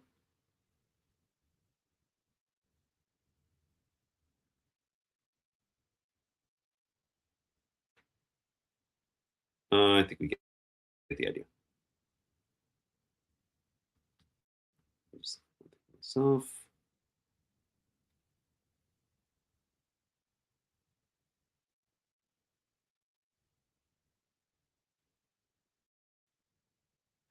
Okay, we got it. I think my cats are getting hungry. I may put on music for 5 minutes and go feed them, because otherwise they start going crazy. So let's get through these verses, and I'll take a break for 5 minutes, and then we're going to get into whether Shavuot can be Hag Matan Torah. Does it have anything to do with the giving of the Torah? So let's just get through these. Let's go through these verses here. So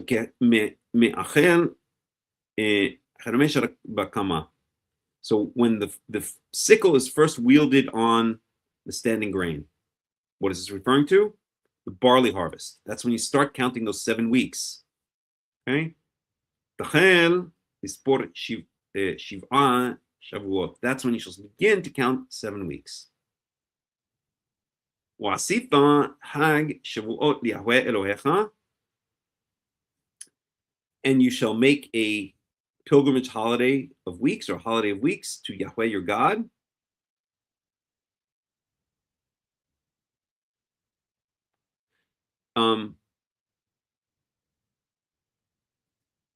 Elohecha misat nidvat yadcha asher titin. So that's up to the etnach there. Misat is like an offering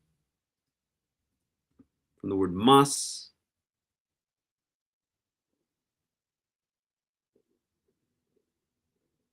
No, actually not from the word mas, my mistake.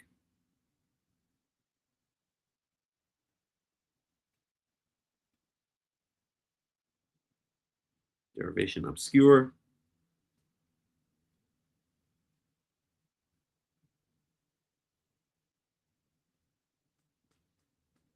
So the BDB translates it as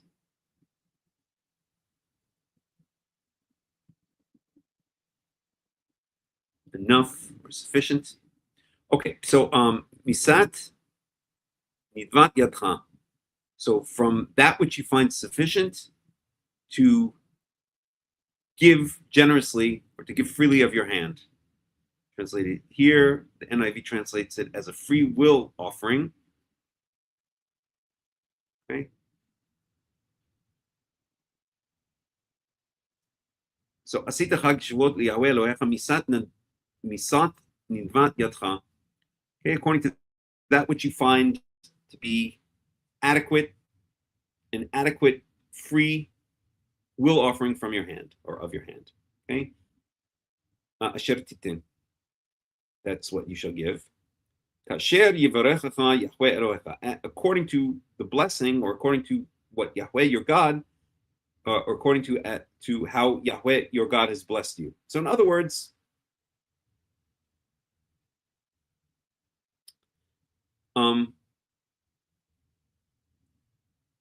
just as God has blessed you, or as much as God has blessed you, so you shall give something to him as well.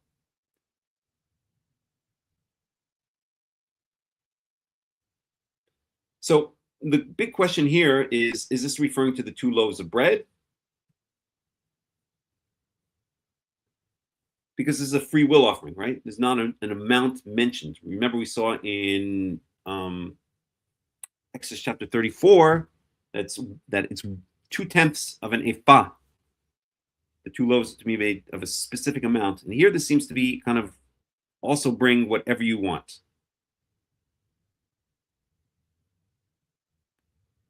So let's see. Let's look at a little Robert Alter. Maybe we can get a different perspective on this.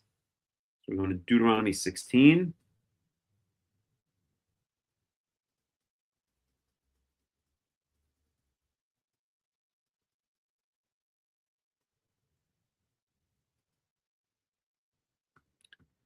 And we're in Deuteronomy 16:10.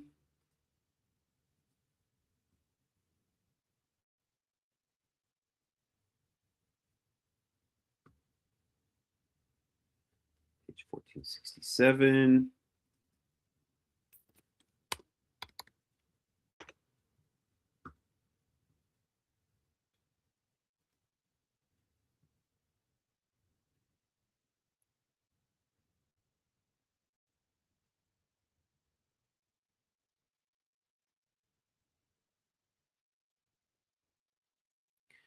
So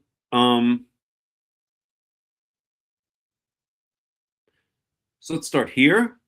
So from when the sickle begins understanding grain, although Passover is not mentioned, other biblical texts understand the counting to begin the day after the first day of Passover. That's not exactly true. There is one other place where it might imply in the book of Joshua. If we have time, we'll get to it.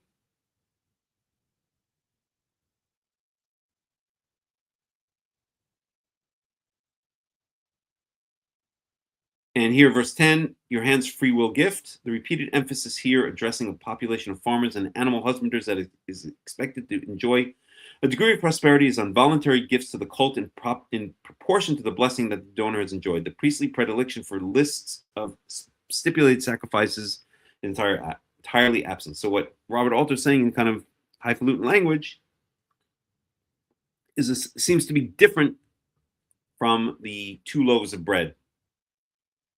Okay, so on this holiday, besides bringing the 2 loaves of bread, you bring what's called a nidava. Okay, nidava means usually translated as again a free will offering.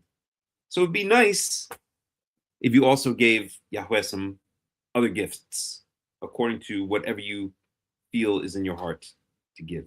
Is essentially what this is implying. Okay. ושמחת לפני יהוה אלוהיך, and you shall rejoice before Yahweh your God. אתה ובנך בתך עבדך ואמתך ואמתך והלוי אשר בשעריך,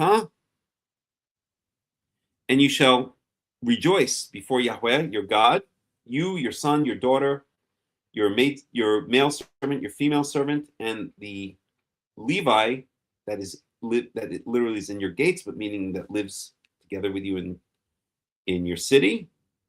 And the convert, the orphan, the widow that is in your midst. At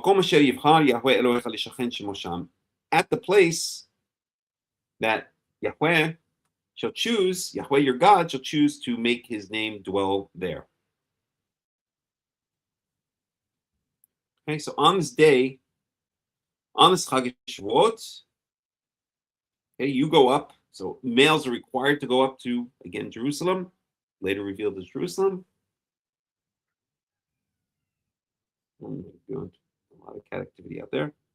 But this would also seem to imply that you bring your entire household with you, including and especially the downtrodden of your household and of the society. This is very similar to the list we see in Exodus 20 regarding who gets to rest on the Shabbat.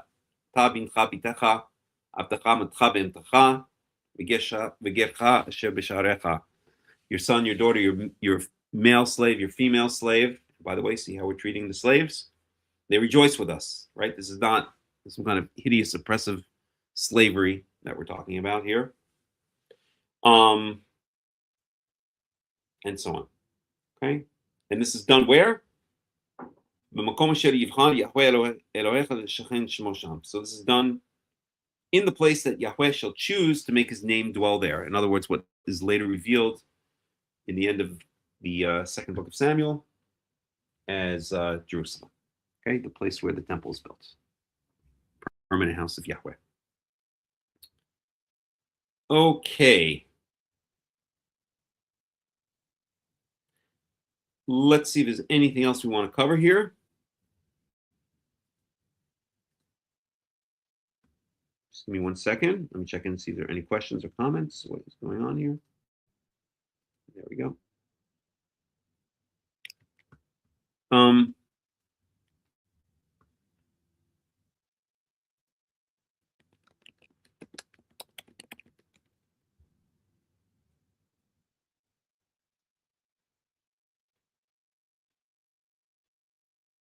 Yeah, just give me 1 second.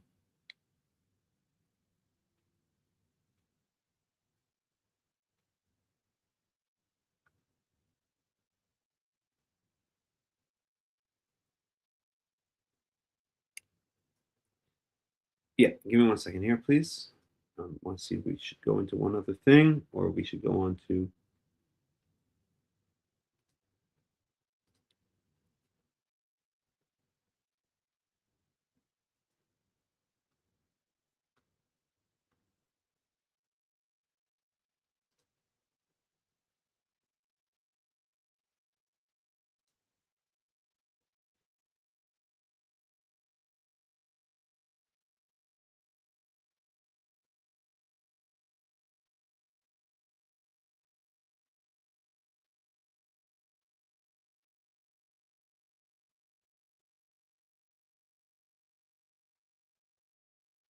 One second.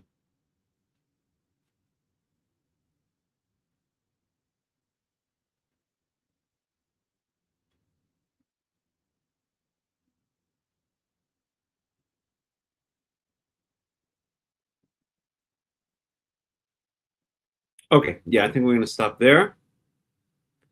So,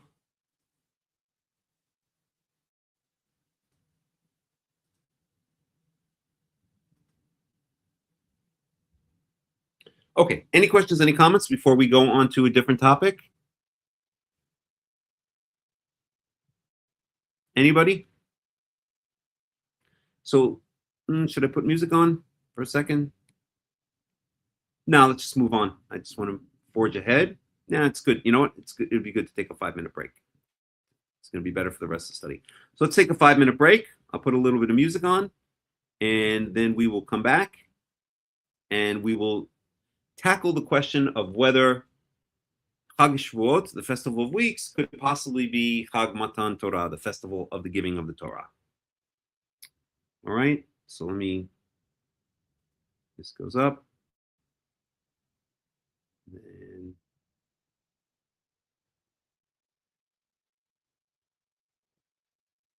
one second. That goes up.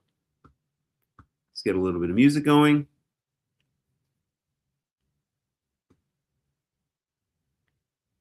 How about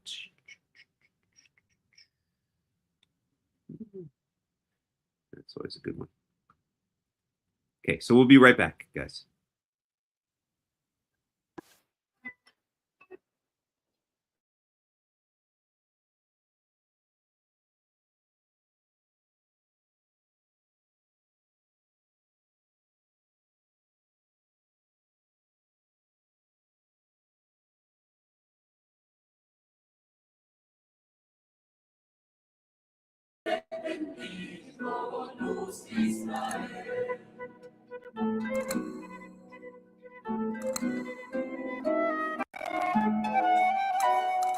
Cuando el rey Nimrod al cabo salía, vino en el cielo y en la estrellería, vi ídolo santa en la judería, que había de nacer Abraham había.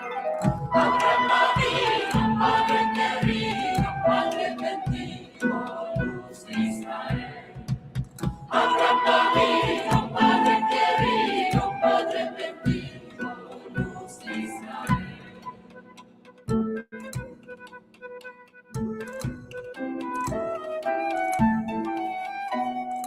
La mujer entera de penada día en día ella preguntaba, ¿qué tiene la cara tan demonada? Ella ya sabía el bien que tenía. Abraham vino, Padre querido, Padre bendito, luz de Israel. Abraham vino, Padre querido, Padre bendito, luz de Israel.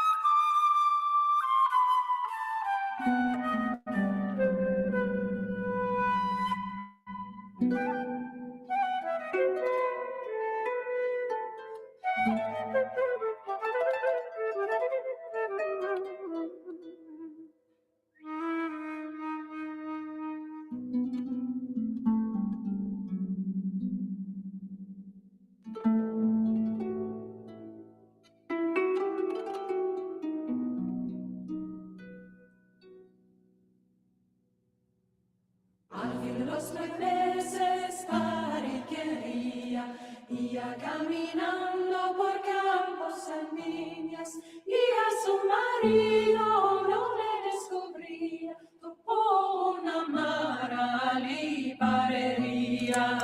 Abraham vino, Padre querido, Padre bendito, luz de Israel. Abraham vino, Padre querido, Padre bendito, luz de Israel. Abraham vino, Padre querido, Padre bendito, luz de Israel. Abraham vino, Padre querido, Padre bendito, luz de Israel. Abraham vino, Padre querido, Padre bendito, luz de Israel.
ילדי הטוב והרע,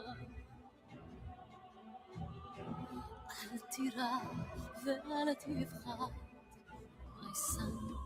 I have nothing I can give but this chance that you may live. I pray we'll meet again if we will deliver us.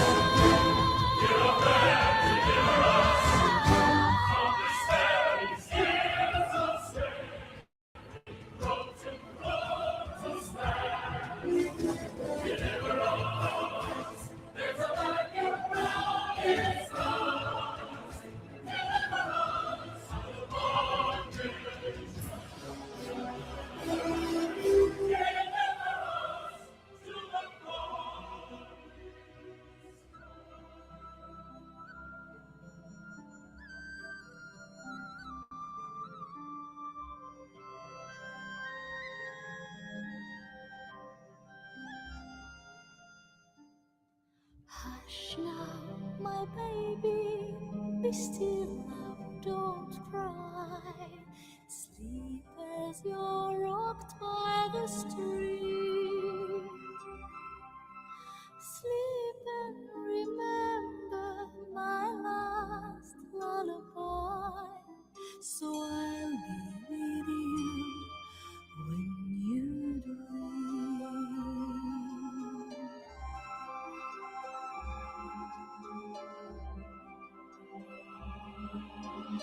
River, oh river, flow gently for me. Such precious cargo you bear. Do you know somewhere he can live free? River, dear river,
you're safe now, and safe may you stay. For I have a prayer just for you. Grow, baby brother, come back someday. Come and deliver us too.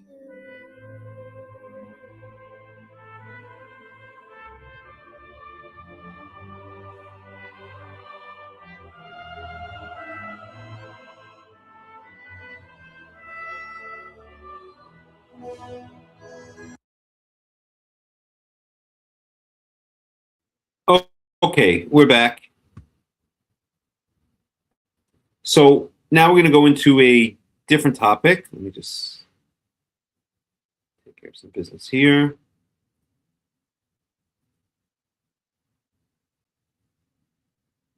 There we go. Let's get rid of this. Okay. So, and let me share the screen.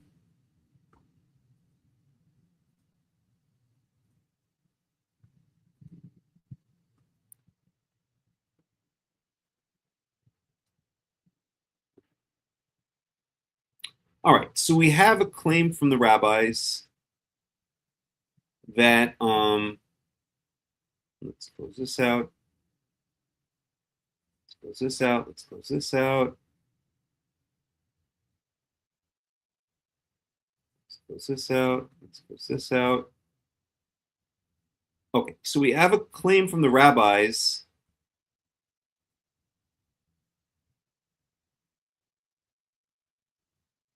one second here. That Hag Shavuoth, that the Festival of Weeks falls on the same day as the giving of the Ten Commandments. So does this really hold any water? Answer, no. It absolutely does not. So why would the rabbis do this? Well, the rabbis created a new religion. I'm not going to get technical. I had a long discussion today with I guess I can call him a friend at this point. A friend who did a 500-page doctoral thesis on the essentially the rabbis dropping of or downgrading the authority of the priests, and in doing so, the form of Torah, the true Torah that had been kept by Israel for 1,000 years, and the institution of their new religion, which they called Judaism, or which we call Judaism. So the rabbis, how can we say this delicately?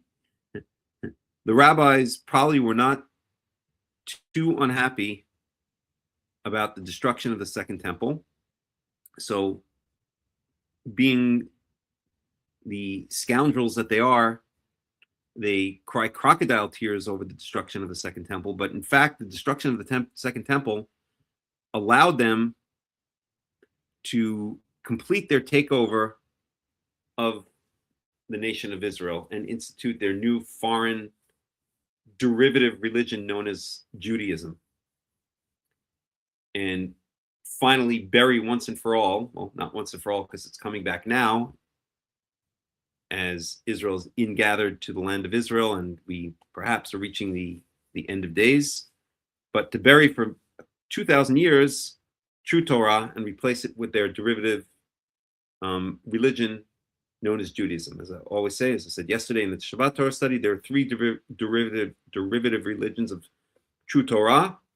One is Christianity, the second is Islam, and the third is rabbinical Judaism. So the rabbis, for whatever reason, nefarious or not, I would think it's nefarious, wanted to destroy the old power structures of the nation, the authorities or the various seats of authority given to the people of Israel in the Torah. And the last one that remained, so the prophecy was gone already at the beginning of the Second Temple period. The tribes were already pretty much disbanded, first in the exile by the Assyrians of the northern kingdom in 720 BCE approximately, and then the destruction of the southern kingdom by the Babylonians in 586 BCE. So the tribes, and therefore the heads of the tribes, were pretty much gone at this point. The Davidic dynasty was long gone.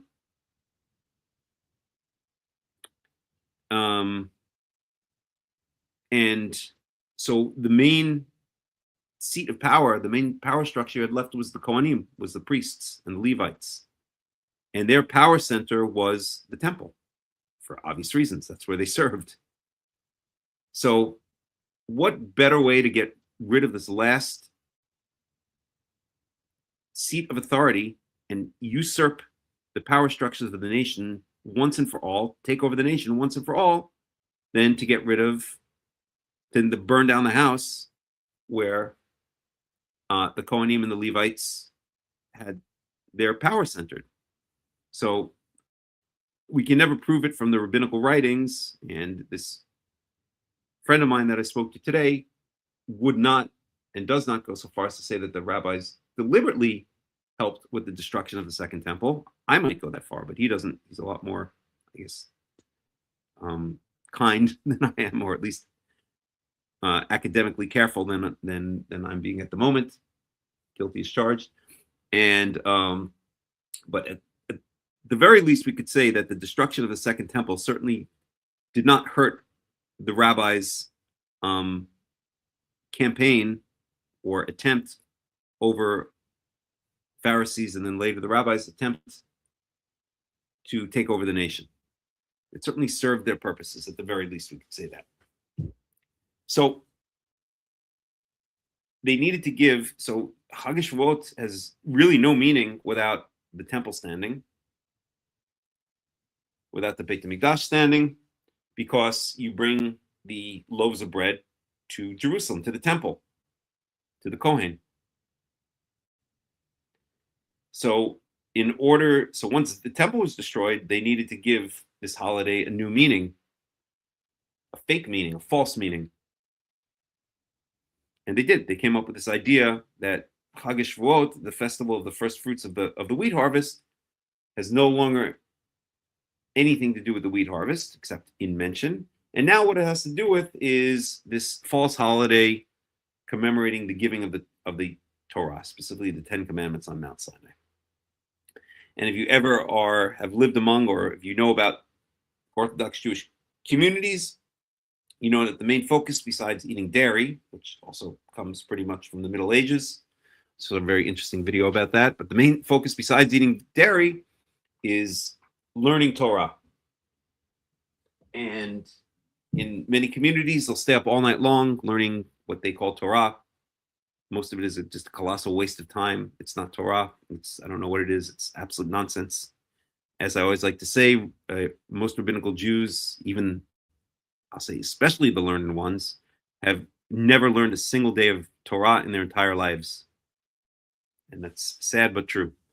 They have no idea what Torah is, because it's all been clouded by this bizarre derivative religion known as rabbinical Judaism, or quote unquote Judaism.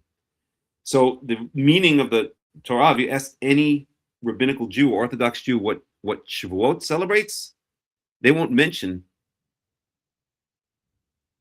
the wheat harvest, the first fruits of the wheat harvest. They might mention it in passing, But what they're going to tell you is it celebrates the giving of the Torah, the giving of the Ten Commandments on Mount Sinai. That's what they're going to tell you. That's what the holiday is associated with. So the rabbis changed the Torah. They created, as I always like to say, the rabbis created the first Reform Judaism. It's a completely different religion. It's derived from Torah, but so is Islam and so is Christianity. These are derivative religions from Torah, but none of them are true Torah. If any is closest to true Torah, believe it or not, it's Islam. It's certainly rabbinical Judaism. So that being said, let's see if their claim holds any water. Okay, so what do they base their claim on?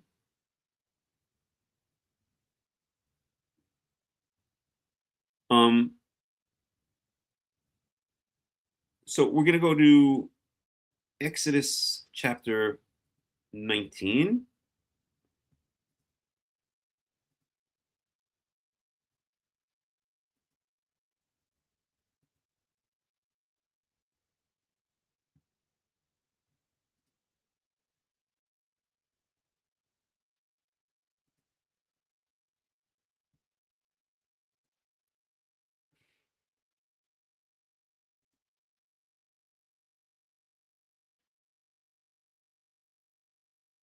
And just give me 1 second here.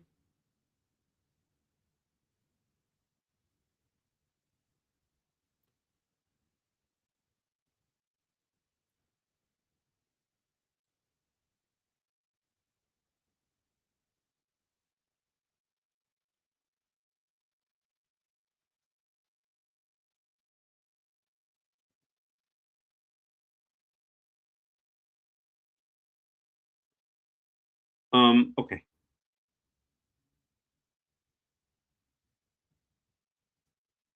So Exodus 19. So this is really the only day we have set. Okay. So I'll read the Hebrew here, and then we can keep track of it. So here we have, so the Israelites left Egypt on the 15th of the first month, and they crossed the Red Sea. They wandered around a bit. They got into some trouble. And finally, it says in Exodus chapter 19, verse 1, B'chodesh Ashalishi Baset B'nei Israel Me'eretz Mitzrayim Bayom Hazeh Ba'u Midbar Sinai. So on the third month, meaning the first day of the third month of the Exodus of the Israels going out from the land of Egypt, Bayom Hazeh, on this very day, meaning on the first day of the third month, Ba'u Midbar Sinai, they came to the desert of Sinai.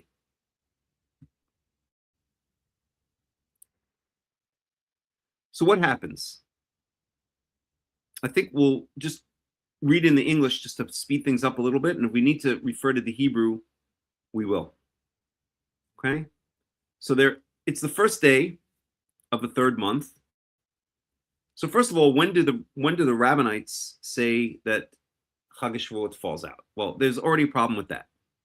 So today, in this day and age, it falls out on the 6th day of Sivan, the 6th day of the third month.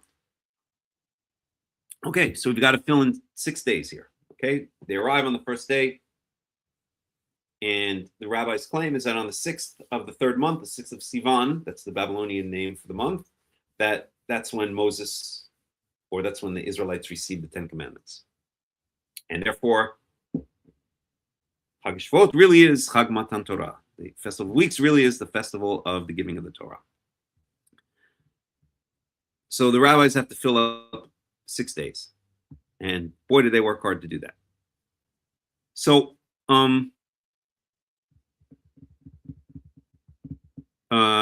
what was I going to say? I was going to say something and I forgot what it was.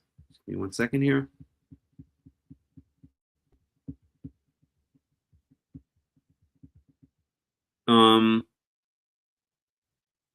Okay, I can't remember. So let's look at the I'm sure it'll come to me. So then let's look at the incidents that happened. So they arrive on the first day. Oh, I know what I was going to say. So first of all, it's the 6th of Sivan according to the fixed calendar. So the fixed calendar was instituted only in, I think the date is 359 CE by Hillel II. And even then there were some adjustments afterwards. But only once we have a fixed calendar, right, the so-called Hebrew calendar, does the day of Shavuot fall on a fixed day, according to the rabbis. So, and that would be on the 6th of Sivan. However, if you go back before 359 CE, there was not a fixed calendar. So let's take a look for a second at this fixed calendar. Okay. How many days are each Jewish month?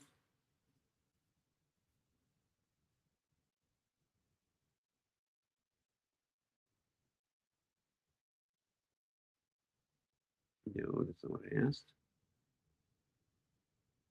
Oh, it's okay. 1 second. Let's try that again. How many days are in each Jewish month? So here we go. Here's a list of the months with the Babylonian names. So Nisan is the first month of the year. That's when Passover falls on the 15th of, I'm going to use the Babylonian names for now, of Nisan. Okay. And Shavuot ends up here. Okay, so let's see if I can use my little writing tool. Let's see if it works. It behaves itself. It's not coming up. What the heck is going on? There we go. 1 second. Okay. Let's try here. So here's okay, now it's working. Kind of. There we go. I'm going to give up on it. 1 second, please.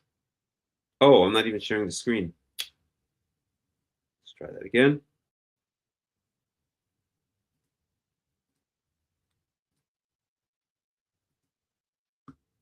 Guys, if I'm not sharing the screen, please remind me.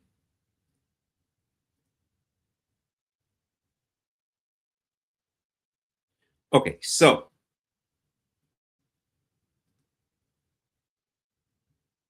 let's try it again. I think this is not working well. All right, forget it. I'm getting rid of this stupid tool. Goodbye. Okay, so at any rate, to make a long story short, the rabbis start counting the Omer on the day after the first day. They consider the Omer to be, they consider the Shabbat, the day after which you're supposed to start counting the Omer. They misinterpret the Shabbat, or they interpret incorrectly that Shabbat as being the first day of Passover. We don't need to get into all the details. And so they start counting the Omer, the 49 days, on the second day of Passover. So in other words, on the 16th of this month, Nisan. 50 days later, they've passed two boundaries, 2 month boundaries. Okay? Or let's put it this way. Okay? They've passed through Nisan and they've passed through Iyar into Sivan. Okay? So we see here that in the fixed calendar, Nisan has 30 days, Iyar has 29 days, and Sivan is irrelevant, actually. Okay? Nisan has 30 days and Iyar has 29 days. Okay? And if we calculate from the 16th of Nisan, which is when the rabbis falsely claim that you start counting the Omer, and we count 49 days, then the following day is going to be the 6th of Sivan, because Nisan is exactly 30 days according to the fixed calendar, and Iyar has 29 days according to the fixed calendar. However, we said the fixed calendar was only instituted in 359 CE by Hillel II. It's called sometimes the Hillel II calendar. Before that, even the rabbis went according to the viewing, the observation of the new moon, just as we Karaites have been doing pretty much for our entire history, and as I do each month, and as Karaites do to this day each month. Let me just check in and make sure everything's okay. So when we go out and actually observe the new moon, it's not necessarily the case that the first month, quote unquote, Nisan, make this a bit bigger. It's not necessarily true that Nisan has to have 30 days and Iyar has to have 29 days. Each month can have either 29 days or 30 days. And there have been many cases where we'll see consecutive new moons after 29 days. In other words, we'll see it 29 days after the previous new moon and then 29 days later. Or there have been many cases where the opposite is true, where we'll see it 30 days after the previous new moon and 30 days afterwards. The bottom line is that Nisan can have either 29 or 30 days, and Iyar can have either 29 or 30 days. So let's say Nisan and Iyar have both 30 days. Okay, that means that Shavuot is actually going to fall out one day earlier. It'll fall out in the date. The date will be one day earlier. Okay, it'll fall out on the 5th of Sivan. If both have 29 days, then it'll fall out on the 7th of Sivan. Okay, and if we look at, if you want to get more into this, and you could look at the article I did on Karaite Insights called On This Very Day.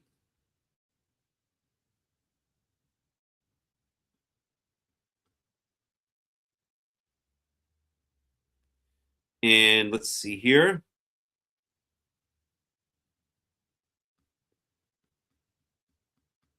So I don't remember where, but in the article somewhere it mentions it for sure. Okay, that so even according to the rabbis, before 359, before the 4th century, then there was no fixed date for Shavuot. it could fall anywhere. It could fall either on the 5th of Sivan, the 6th of Sivan, or the 7th of Sivan. So already the idea that it's exactly the same date as the giving of the Torah doesn't make any sense. Okay, because according to them, the date of the beginning of the Torah is a very specific number of days after the beginning of the 3rd month. So again, let's look at their claim. So we're going to go back now to Exodus 19, and let's look at what the rabbis claim. So what do they say? So the relevant passage is in the Babylonian Talmud, Masechet Shabbat, 86b through 88a. And I'm not going to dig into the text right now. Well, maybe we should. See if I can bring it up. If it's not too long, we'll take a look. So give me a second here. Wow, it's getting late already. That's okay. I don't mind going a bit late today. All right, so let's go to the Babylonian Talmud.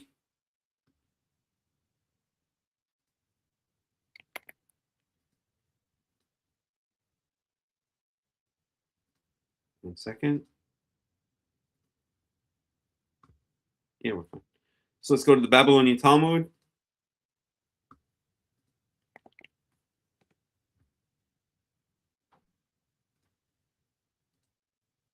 And we want to go to Shabbat 86b.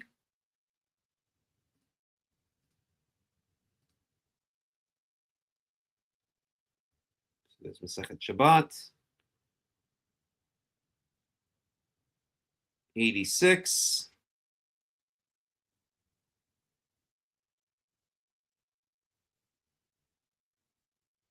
60, 70, 86. We'll spare the Aramaic.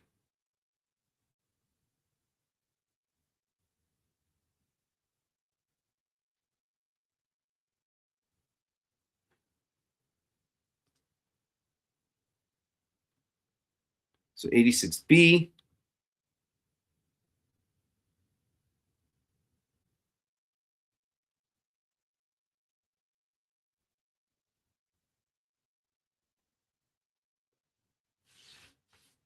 God, what a load of nonsense all this crap is. Any rate,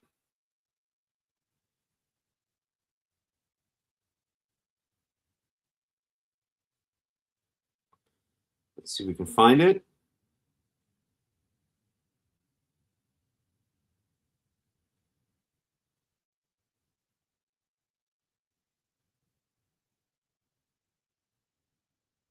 Yeah, here we go.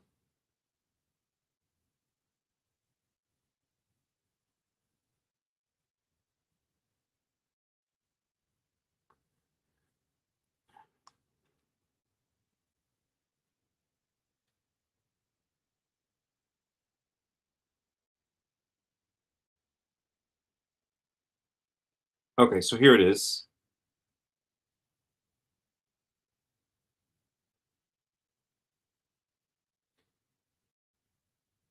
Here.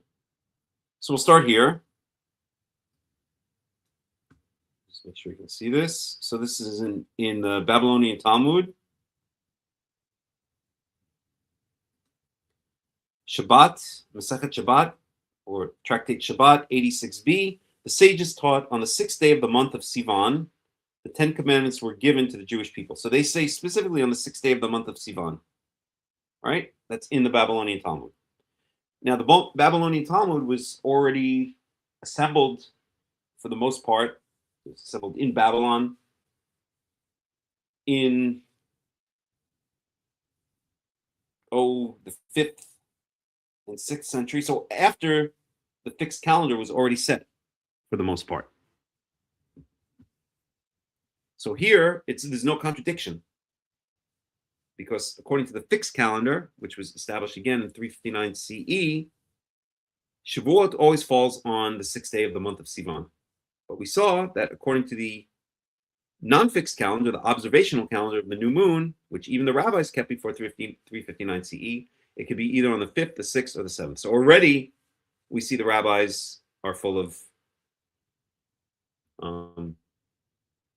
cheesecake. Okay. So on the 6th day of the month of Sivan, the 10 commandments were given to the Jewish people. Rabbi Yossi says on the 7th day of the month, okay, so there's a descent, but it doesn't matter, because either way, it's a specific day. So even if the 7th day, if the rabbis would agree that it's the 7th day, it doesn't matter, because we saw that even according to the rabbis, Shavuot can fall on the 5th, the 6th, or the 7th on any given year.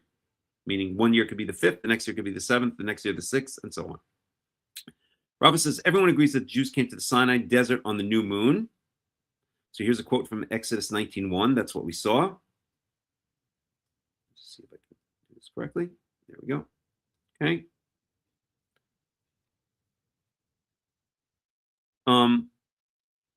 So we see this in Exodus 19:1. No problem so far. Okay, Exodus 19:1. On the first day of the 3rd month after the Israelites left Egypt, on that very day they came to the desert of Sinai. Fine. So far, so good. Okay, we don't know what day of the week it was. And it's written there, so, and this is not really relevant to the argument here. Okay.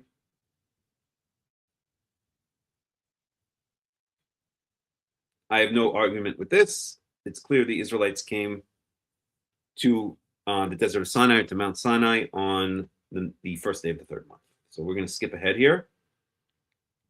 And similarly, everyone agrees that the Torah was given to the Jewish people on Shabbat. So there's no basis. When they say everyone, they mean the rabbinical, quote-unquote, sages.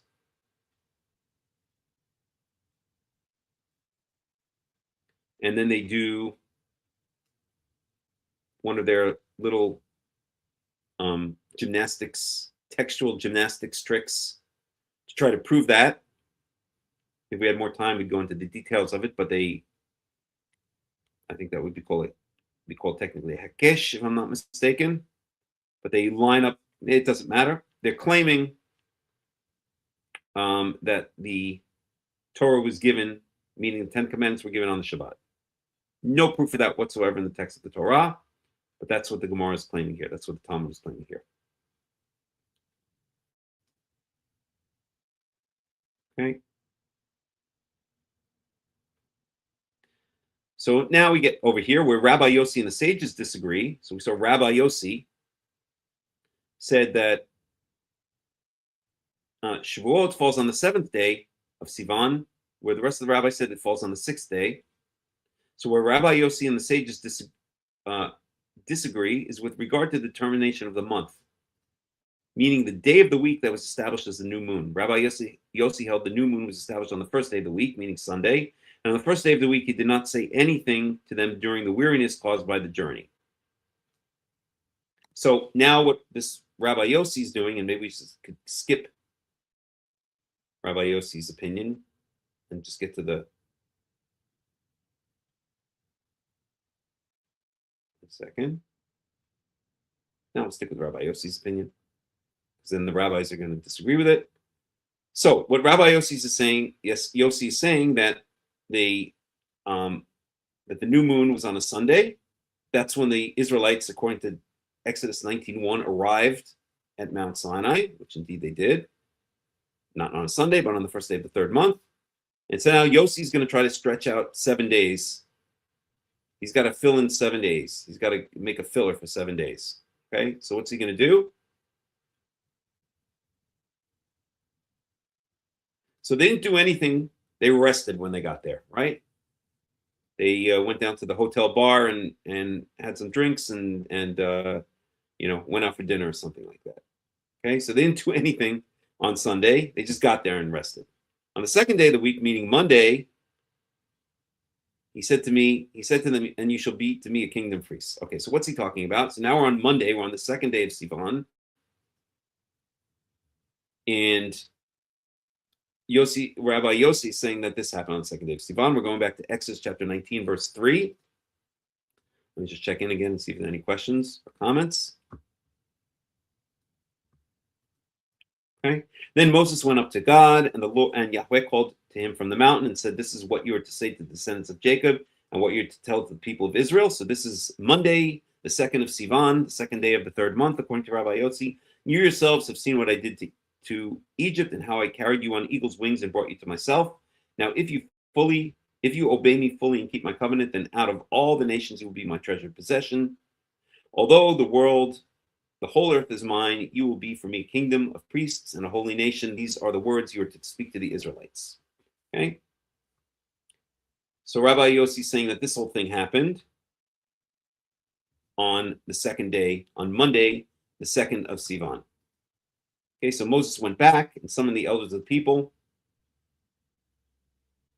So Moses comes down off the mountain, summons the elders of the people, and set before them all the words Yahweh commanded them to speak.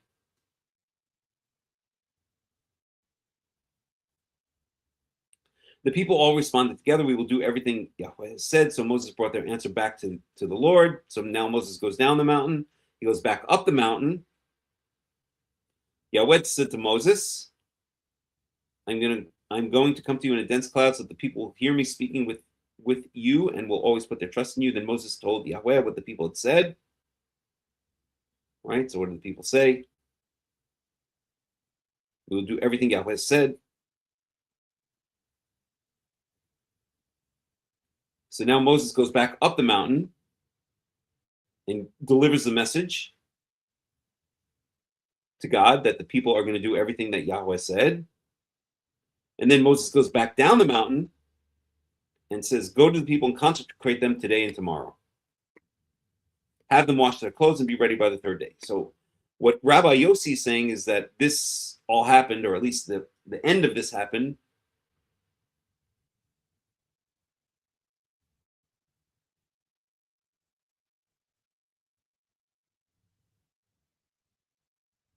one second. So the second day, okay, and you shall be to me a kingdom of priests. Let's go back again so I can be exact about this.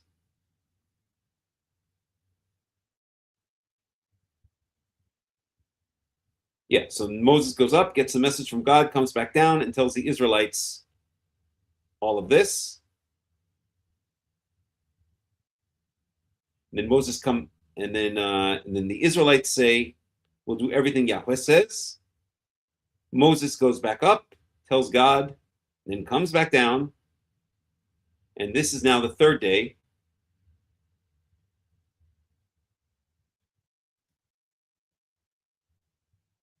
So on the third day of the week, according to this Rabbi Yossi, God said to them the mitzvah of setting the boundaries around Mount Sinai. So that's now referring to. So now we're up to, according to Rabbi Yossi, the third day of Sivan, where it says, "Go to the people and consecrate them today and tomorrow.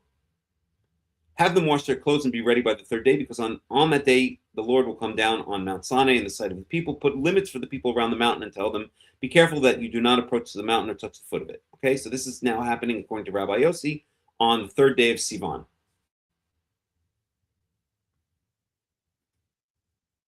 So on the fourth day,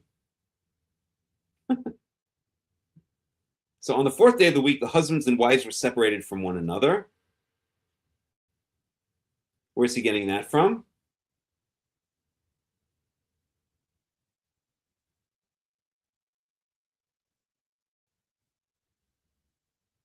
Okay, that's here. Verse 14, abstain from sexual relations.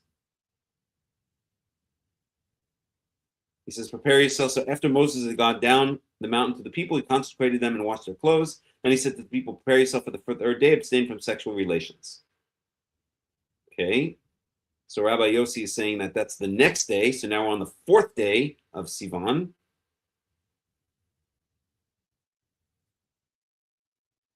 And then we see what the rabbis hold, but it doesn't matter. It's going to be too boring to go through the whole thing.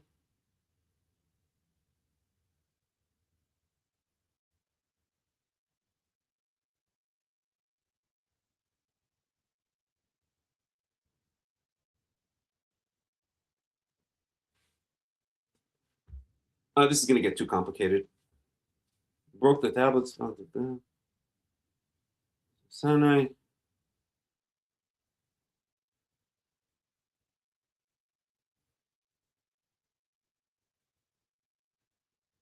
Yeah, this is going to get way too complicated.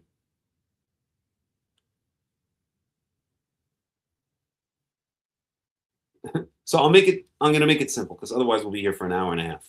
Okay. So,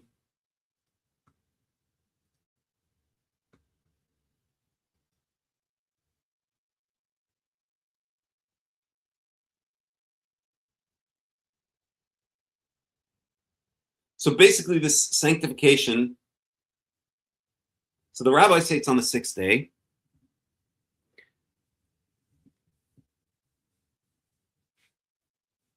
Just give me 1 second here.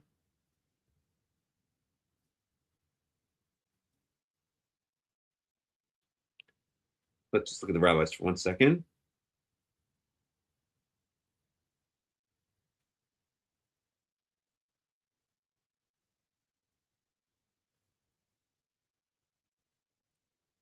So here, we'll pick up where the rabbis say, because they say it's on the 6th. On the 4th day of the week, God said to them the mitzvah of setting boundaries. On the 5th day of the week, the husbands were separated from one another. We saw that in Exodus 19:14. And then on the 6th day, obviously, according to the rabbis, that's when the Torah was given. So basically, to make a long story short, we'll be here for hours if we go through all the details. What the rabbis want to say is this, to make a long story short, okay? They got there on the 1st day. Oh, I'm sorry. I think he says the 2nd day. I think the rabbis say on the 2nd day.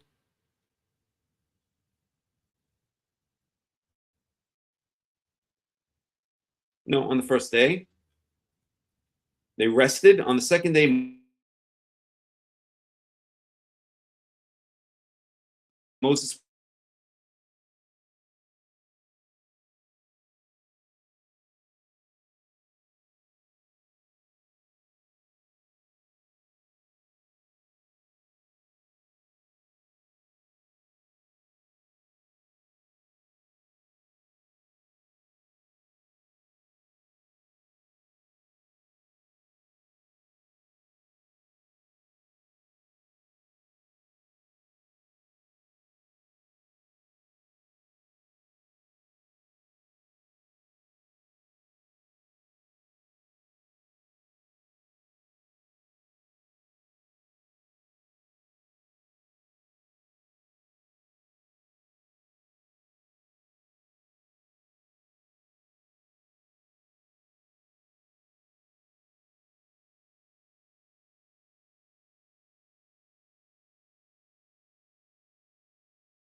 Sorry about that, everyone. I was having some internet problems. My apologies. Okay, we're back.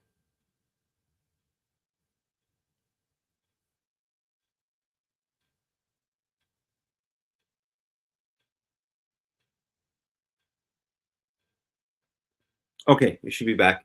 Sorry about that. Let me share the screen.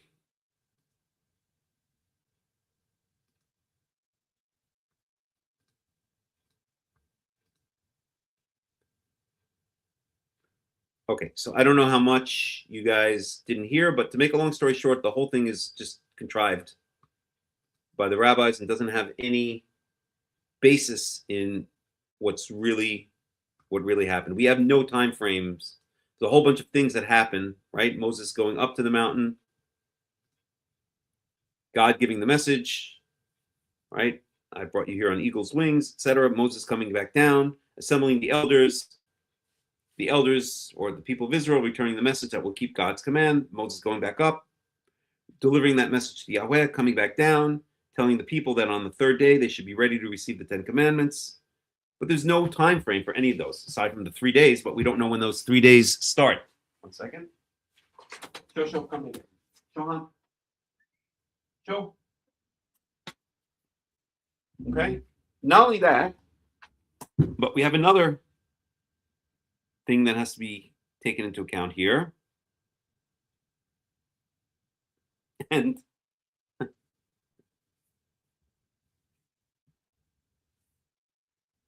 that is Exodus chapter 18.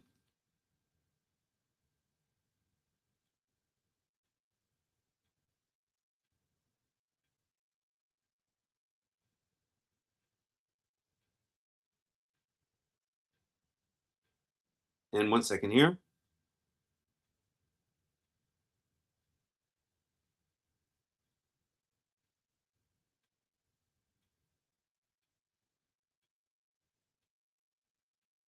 So we have the whole story of Jethro.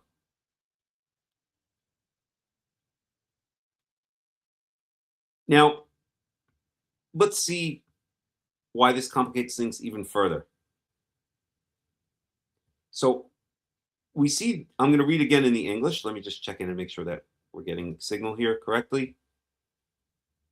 You guys can see me okay? So the whole story of Jethro. So I'm going to read here. Now Jethro, the priest of Midian and father-in-law of Moses, heard of everything God had done for Moses and for his people Israel, and how Yahweh had brought Israel out of Egypt. So after Moses had sent away his wife, Zipporah, his father-in-law Jethro received her and her 2 sons. One son was named Gershom, for Moses said, I've become a foreigner in a foreign land. And the other was named Eliezer, for he said, my father's God was my helper. He saved me from the sword of Pharaoh. So Jethro, Moses' father-in-law, together with Moses' sons and wives, came to him in the wilderness, where he was camped near the mountain of God. Okay, so where does Jethro come to meet Moses? At Mount Sinai, mountain of God, Hara Elohim.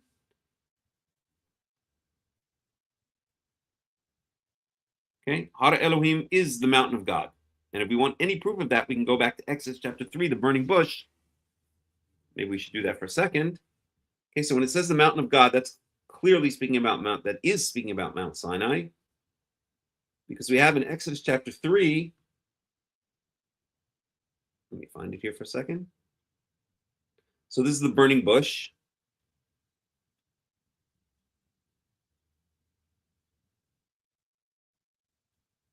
One second.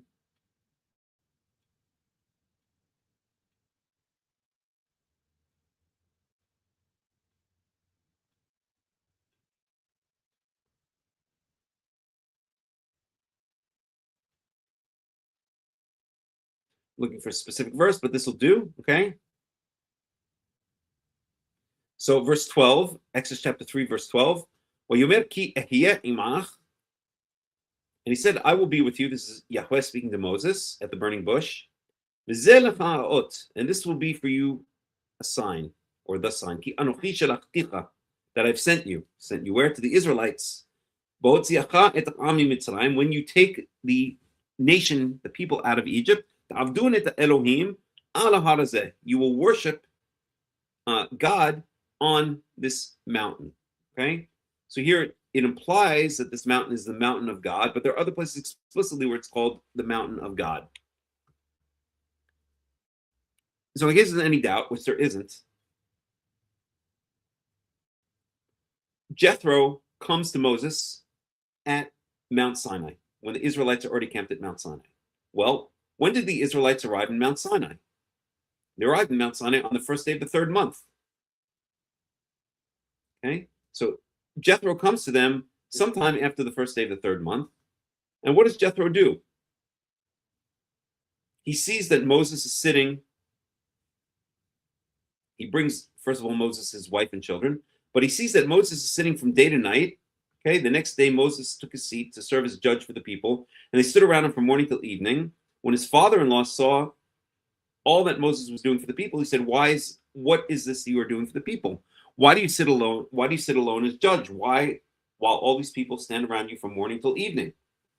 And then, to make a long story short, Jethro goes on to say, this is not good. You should set up a hierarchy of judges. Okay, verse 21. But select capable men from all the people, men who fear God, trustworthy men who hate dishonest gain, and appoint them as officials over thousands, hundreds, fifties, and tens. Have them serve as judges for the people at all times, but have them bring every difficult case to you. The simple cases they can decide themselves. They will make your load lighter because they share it with you.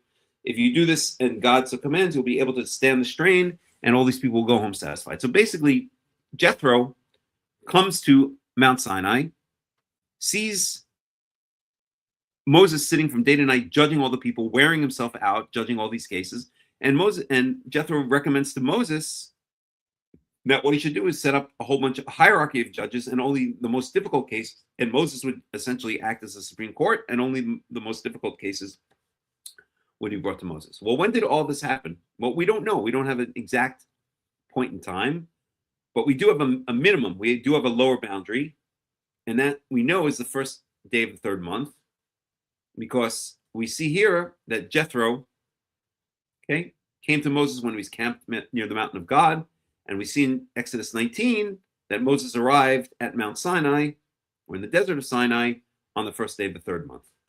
Okay, so there are two choices here.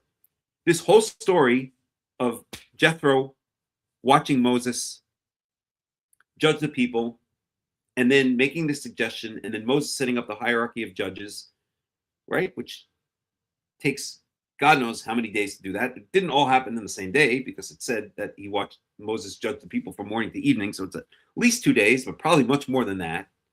So this either happened before the giving of the Ten Commandments or after the giving of the Ten Commandments. Okay? And I would claim it happened before the giving of the Ten Commandments, for the simple reason that it's mentioned here chronologically in the Torah, and I'll talk about the chronology of it in a second, because the rabbis would have a response, but the response is incorrect. But it happens. So again, if we look at the English chapter numbering system, so 18, Jethro visits Moses at Mount Sinai, where Jethro comes to Moses at Mount Sinai, sees everything that's going on. And then we have, on the first day of the third month, so Moses arrives at Mount Sinai. So it would seem that it's out of order, but it's actually not out of order, okay? Because the Torah, so the rabbis like to say that the Torah has no mukdam and mu'achar, that the Torah is not chronological. And that's not really true. That's a simplistic way of looking at it. It is chronological, but it really goes by story and by topic, okay? So the topic here is Jethro, okay? So the best way to interpret this would be, so Jethro, Moses' father-in-law, together with Moses' sons and wife, came to him in the wilderness when he was camped near the mountain of God. So maybe this should be better translated as had come to him in the wilderness when he was camped near the mountain of God. This is looking back from a later point of view as to what had already happened. But it's sticking it here because it's not thematically relevant to the whole story of the giving of the Ten Commandments. Okay? So did this happen did the story, it certainly happened after the Israelites arrived at Mount Sinai, but did it happen before the Ten Commandments were given or after the Ten Commandments were given? I would claim that it happened before the Ten Commandments were given. Okay. For the simple reason that it happened after the Ten Commandments were given, then it would have been placed later, chronologically, or I shouldn't say chronologically, textually in the Torah. Okay? So this would imply to me that it happened sometime after the Israelites arrived at Mount Sinai, but before the Ten Commandments were given. So even if that's not the case, we already saw how problematic trying to align the 6th of Sivan, which was not even the date of Shavuot before the fixed calendar. Again, before the fixed calendar could have been, even according to the rabbis, anywhere between the 5th and 7th. But their attempt to align the 6th of Sivan with the giving of the Torah, we saw how contrived it was. But now, if we take into account the distinct possibility that this whole story with Jethro happened in between the Israelites' arrival at Mount Sinai and the giving of the Ten Commandments, then this would push it forward days, if not weeks. Who knows? Maybe even longer. But let's say days or weeks. Okay? That means the Torah wouldn't have been given on the 6th of Sivan. It would have been given something more like on the end of Sivan or the beginning of the next month. Okay? So the beginning of Tammuz, let's say. But we don't know. Oops. Let me go back here. Okay? So once again, why my claim that this happened in between the arrival of the Israelites at Mount Sinai and the giving of the Ten Commandments? Because it's tied textually to the next verse, the arrival of the Israelites at Mount Sinai. So you would think if the Torah were truly to do everything 100% in chronological order, then it would say the Israelites arrived at Mount Sinai, and then the Jethro story happened, and then Moses went up and down the mountain twice, and then the Israelites prepared for 3 days, and then they were given the Ten Commandments. So that's not the way the Torah works, because this story would interrupt the flow of the story of the Ten Commandments. It doesn't mean that didn't happen in between the Israelites' arrival at Mount Sinai and the giving of the Ten Commandments. But the Torah doesn't work chronologically per se, it works thematically. So it sticks the story right before the story of the Ten Commandments.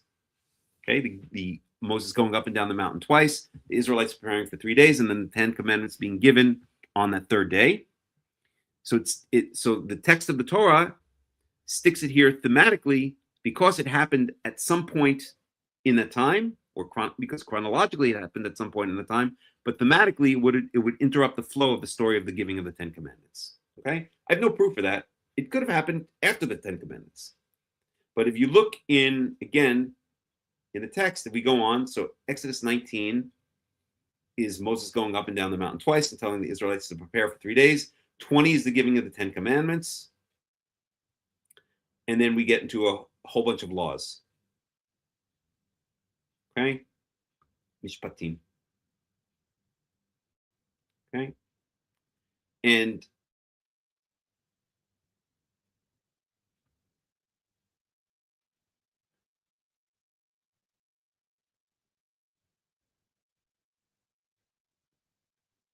let me just see something here.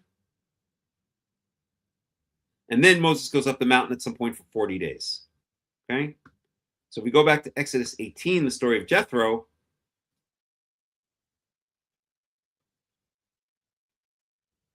let me just see one thing here.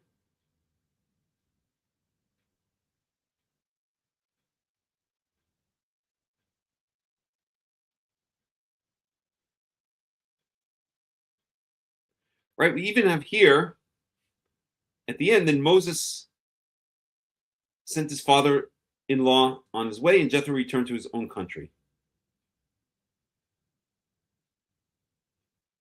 Okay? And I just want to see one more thing. We're going to end in a couple minutes.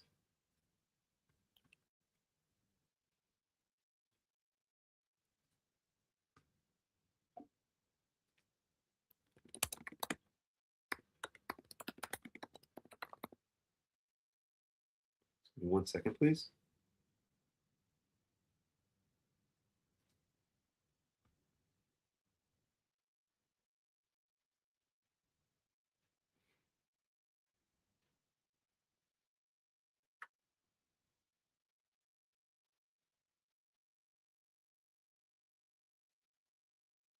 Right, and that's it.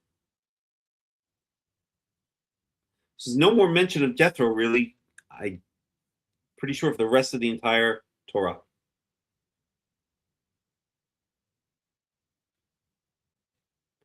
And let me just confirm that.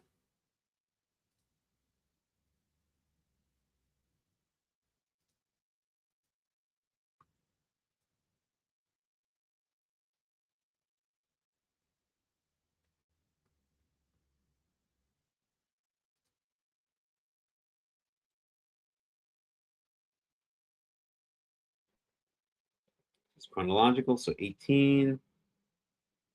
Yep, that's it. So Jethro was never mentioned again. So he comes, he gives it his advice, and then he leaves.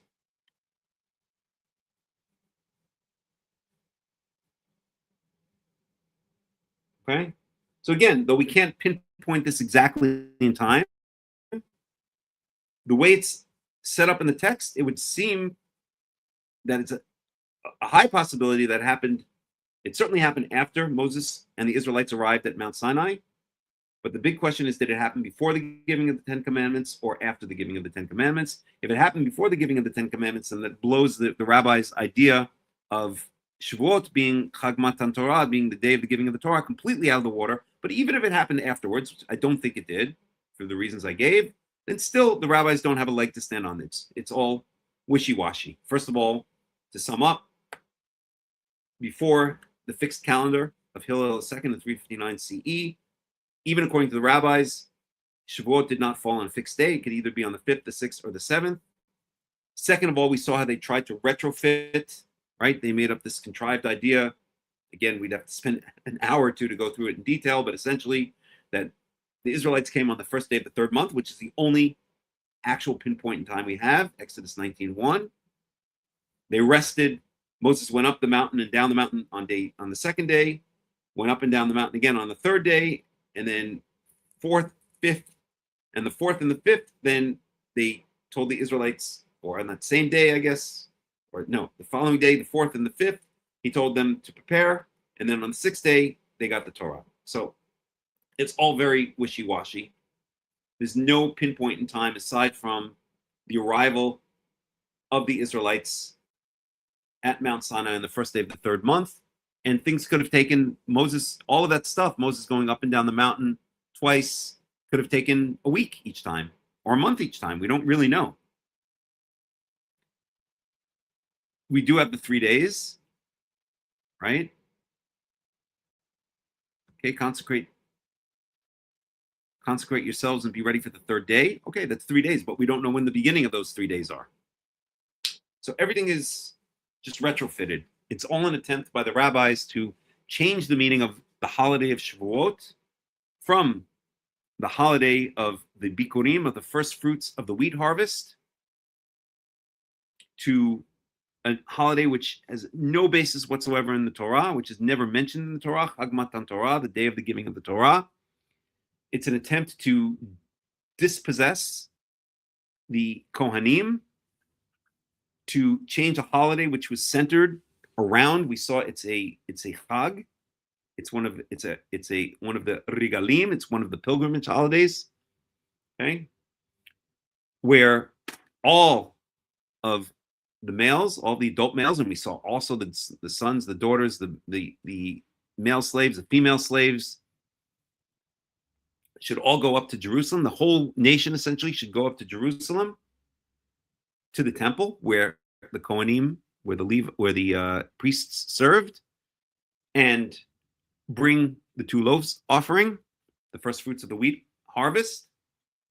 So that would be centered around the Kohanim, that would be centered around the priests, that would be centered around the temple. So with the rabbis changing the meaning of the holiday, they once again completely eliminate the Kohanim, the priests, from the holiday, even though the holiday in its Torah conception is focused on Jerusalem, what later was revealed to be Jerusalem, is focused on the temple, the holy temple, the Beit HaMikdash. I don't like to call it Beit HaMikdash. I don't think it's called that anywhere. The Beit Yahweh, the house of Yahweh, is focused on the Kohanim and bringing an offering to Yahweh through the Kohanim. They completely downplay that. They completely eliminate it and replace it with a holiday which has nothing to do with the Kohanim, which has nothing to do with the Beit Yahweh, with the house of Yahweh, the Holy Temple, which has nothing to do with Jerusalem, but has to do with a holiday which serves their purposes, which is to get everyone to study their version of Judaism, their false version of Judaism, their derivative religion known as Rabbinical Judaism. So I hope that all makes sense. And I think with that, we'll end the study. It's getting pretty darn late here. It's already 10 o'clock here in Israel. So I'll open it up and ask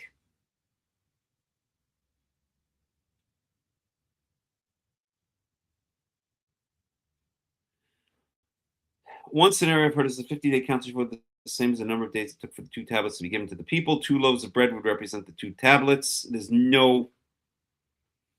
That's all rabbinical gobbledygook, Martha. There's no basis for that anywhere in the Torah. So Mike Ettinger says the Sabbath should have been for 1 or 2 days before the new moon, depending if the month already been rested. I'm not sure I understand that, but okay.